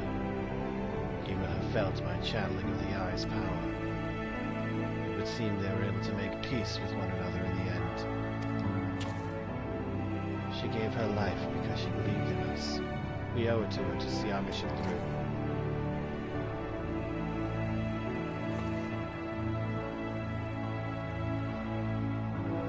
See that dome-like structure further in? Let's make our way there.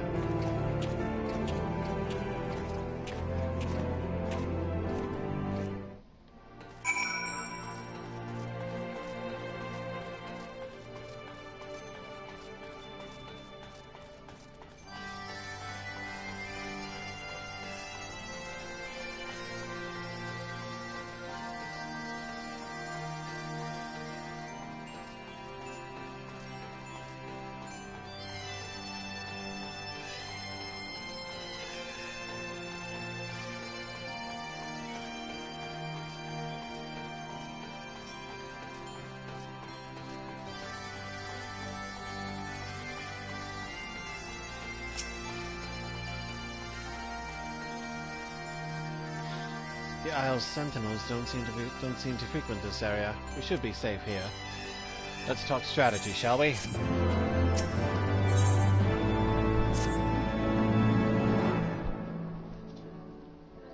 First of all, in the interests of efficiency, I suggest we make this our base camp. We can coordinate the search for the Archbishop from here. I have no objections. Now that we stand upon our slimes, I am struck by the vastness of the Isle. We must needs be methodical if we are to find our quarry. Good. Now, unless I'm mistaken, this used to be an airship landing, and a major one at that.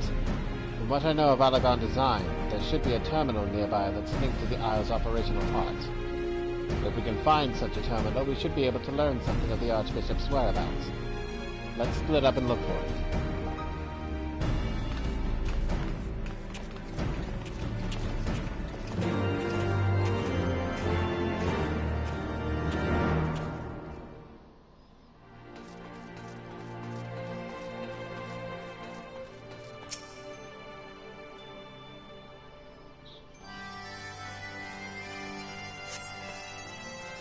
I dare say this landing almost could accommodate even a Ragnarok-class vessel.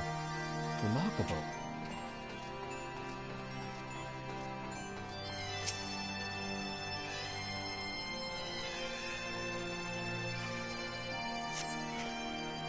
The Empire borrowed most of its technology from Allagan relics. If we can find the terminal, I reckon we can operate it.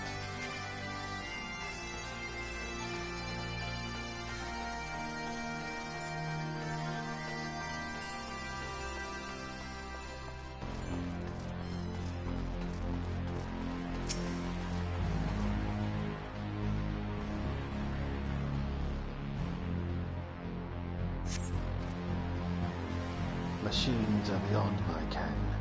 I shall leave it to the others to find this terminal. Of more concern to me are the dragons that I sense nearby. You don't have to kill every single dragon you see, Estinian.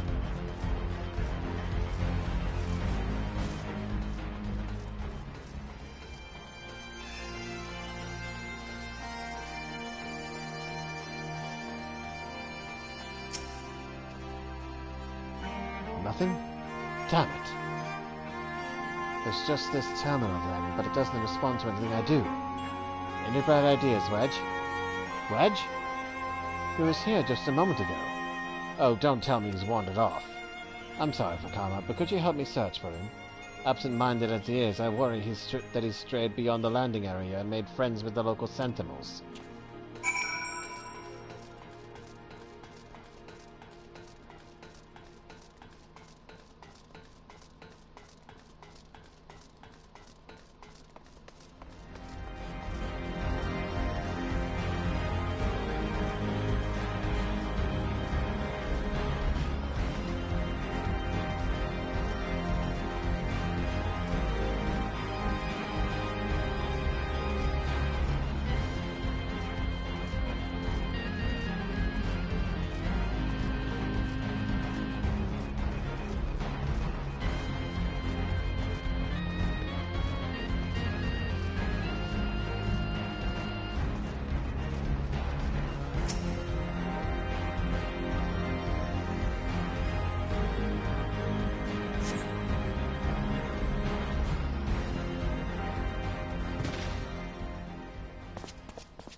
Ow! Wedge, are you alright? I'm fine, Chief. I just tripped, that's all. Fool of a Lalafell! What were you thinking coming out here on your own? Death by overwork is one thing. Death by stupidity quite another. I'm sorry, Chief, but I think I found something. What is this? The wreck of a sentinel? This is no wreck, Chief. She's still operational.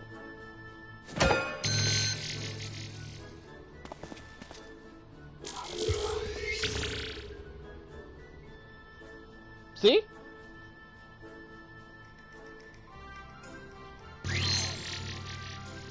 Initiating.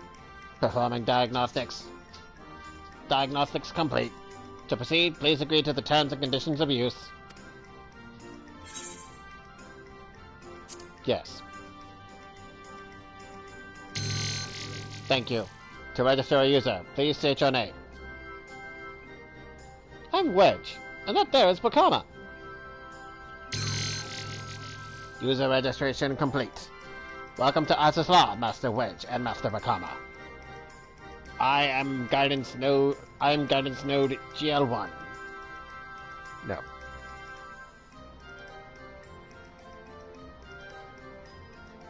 I am Guidance Node G41.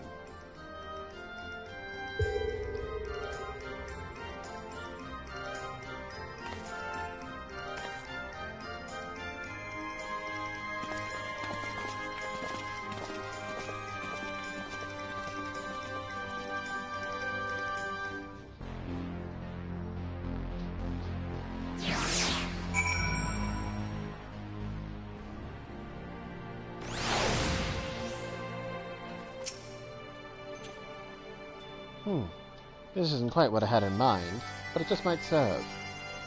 Wedge, bring the node this way, would you? There's something I'd like to try.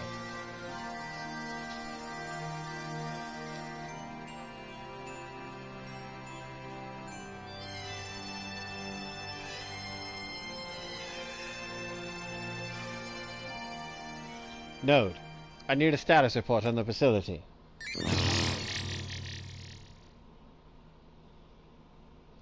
Gilly, you have to do what the chief says.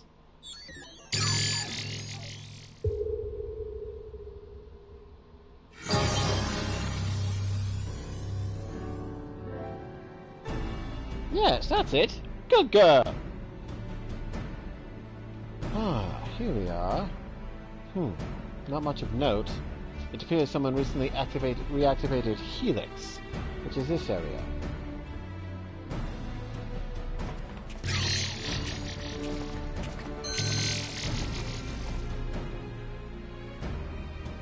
Reactivated, you say? By the Archbishop, I'd wager. I dare say he woke the place up when he used the Vanu's key. Are there any other people in the facility? If so, where?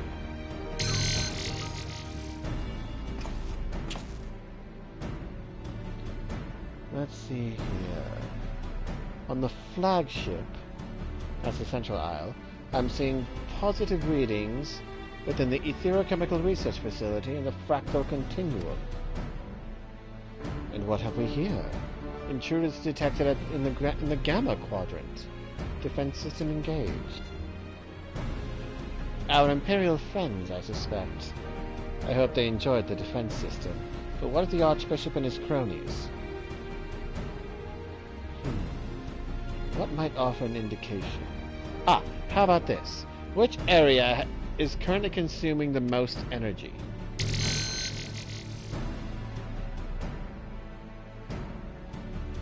Somewhere called Triad Control inside the research facility.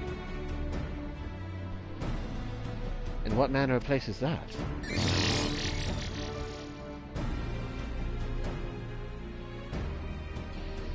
It is, and I quote, a regulation facility for the warring Triad test subjects.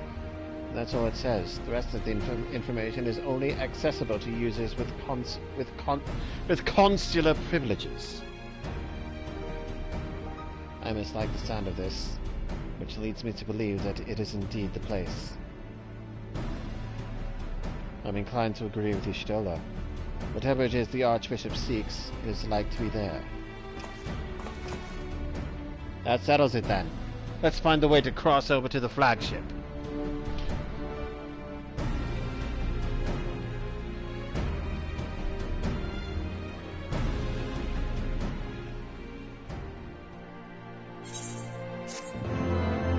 It begins! Well, this note turned out to be more useful than I expected. Greetings, Master Vakama. Is there something you wish to know? Requesting access to Ethera Chemical Research Facility. Access granted. Generating route. Route generated. Commencing guidance to chosen destination. Please be aware that the designated route may take you through restricted sectors, and that the Isle's defense systems may attempt to terminate you. Be kindly reminded that, in accordance with the terms and conditions of use, you and your party assume all risk of damage or injury, including death, that may occur en route to your destination. Well, that doesn't have FNAF written all over it. So we have to follow that thing. I shall leave it to you to deal with it. Can the guidance node be trusted? I know not, but we have few other options. Let us see where it leads us. Vakama, Y'shtola, Estinian, we four shall proceed to the research facility.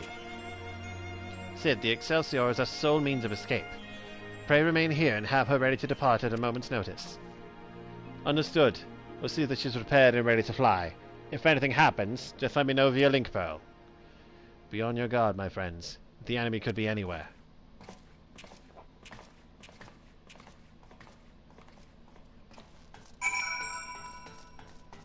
We're off on an adventure! And I get to ride a pup.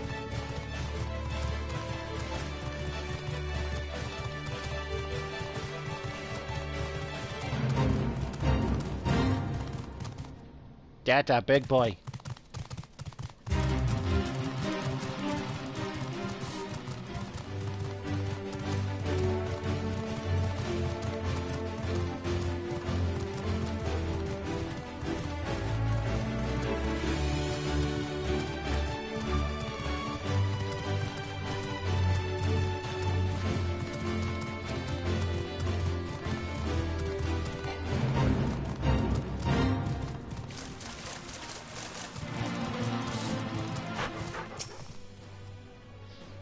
You are currently within the Alpha Quadrant. First, you must use the nearby matter conduit to travel to the Beta Quadrant. Please wait a moment while I activate it.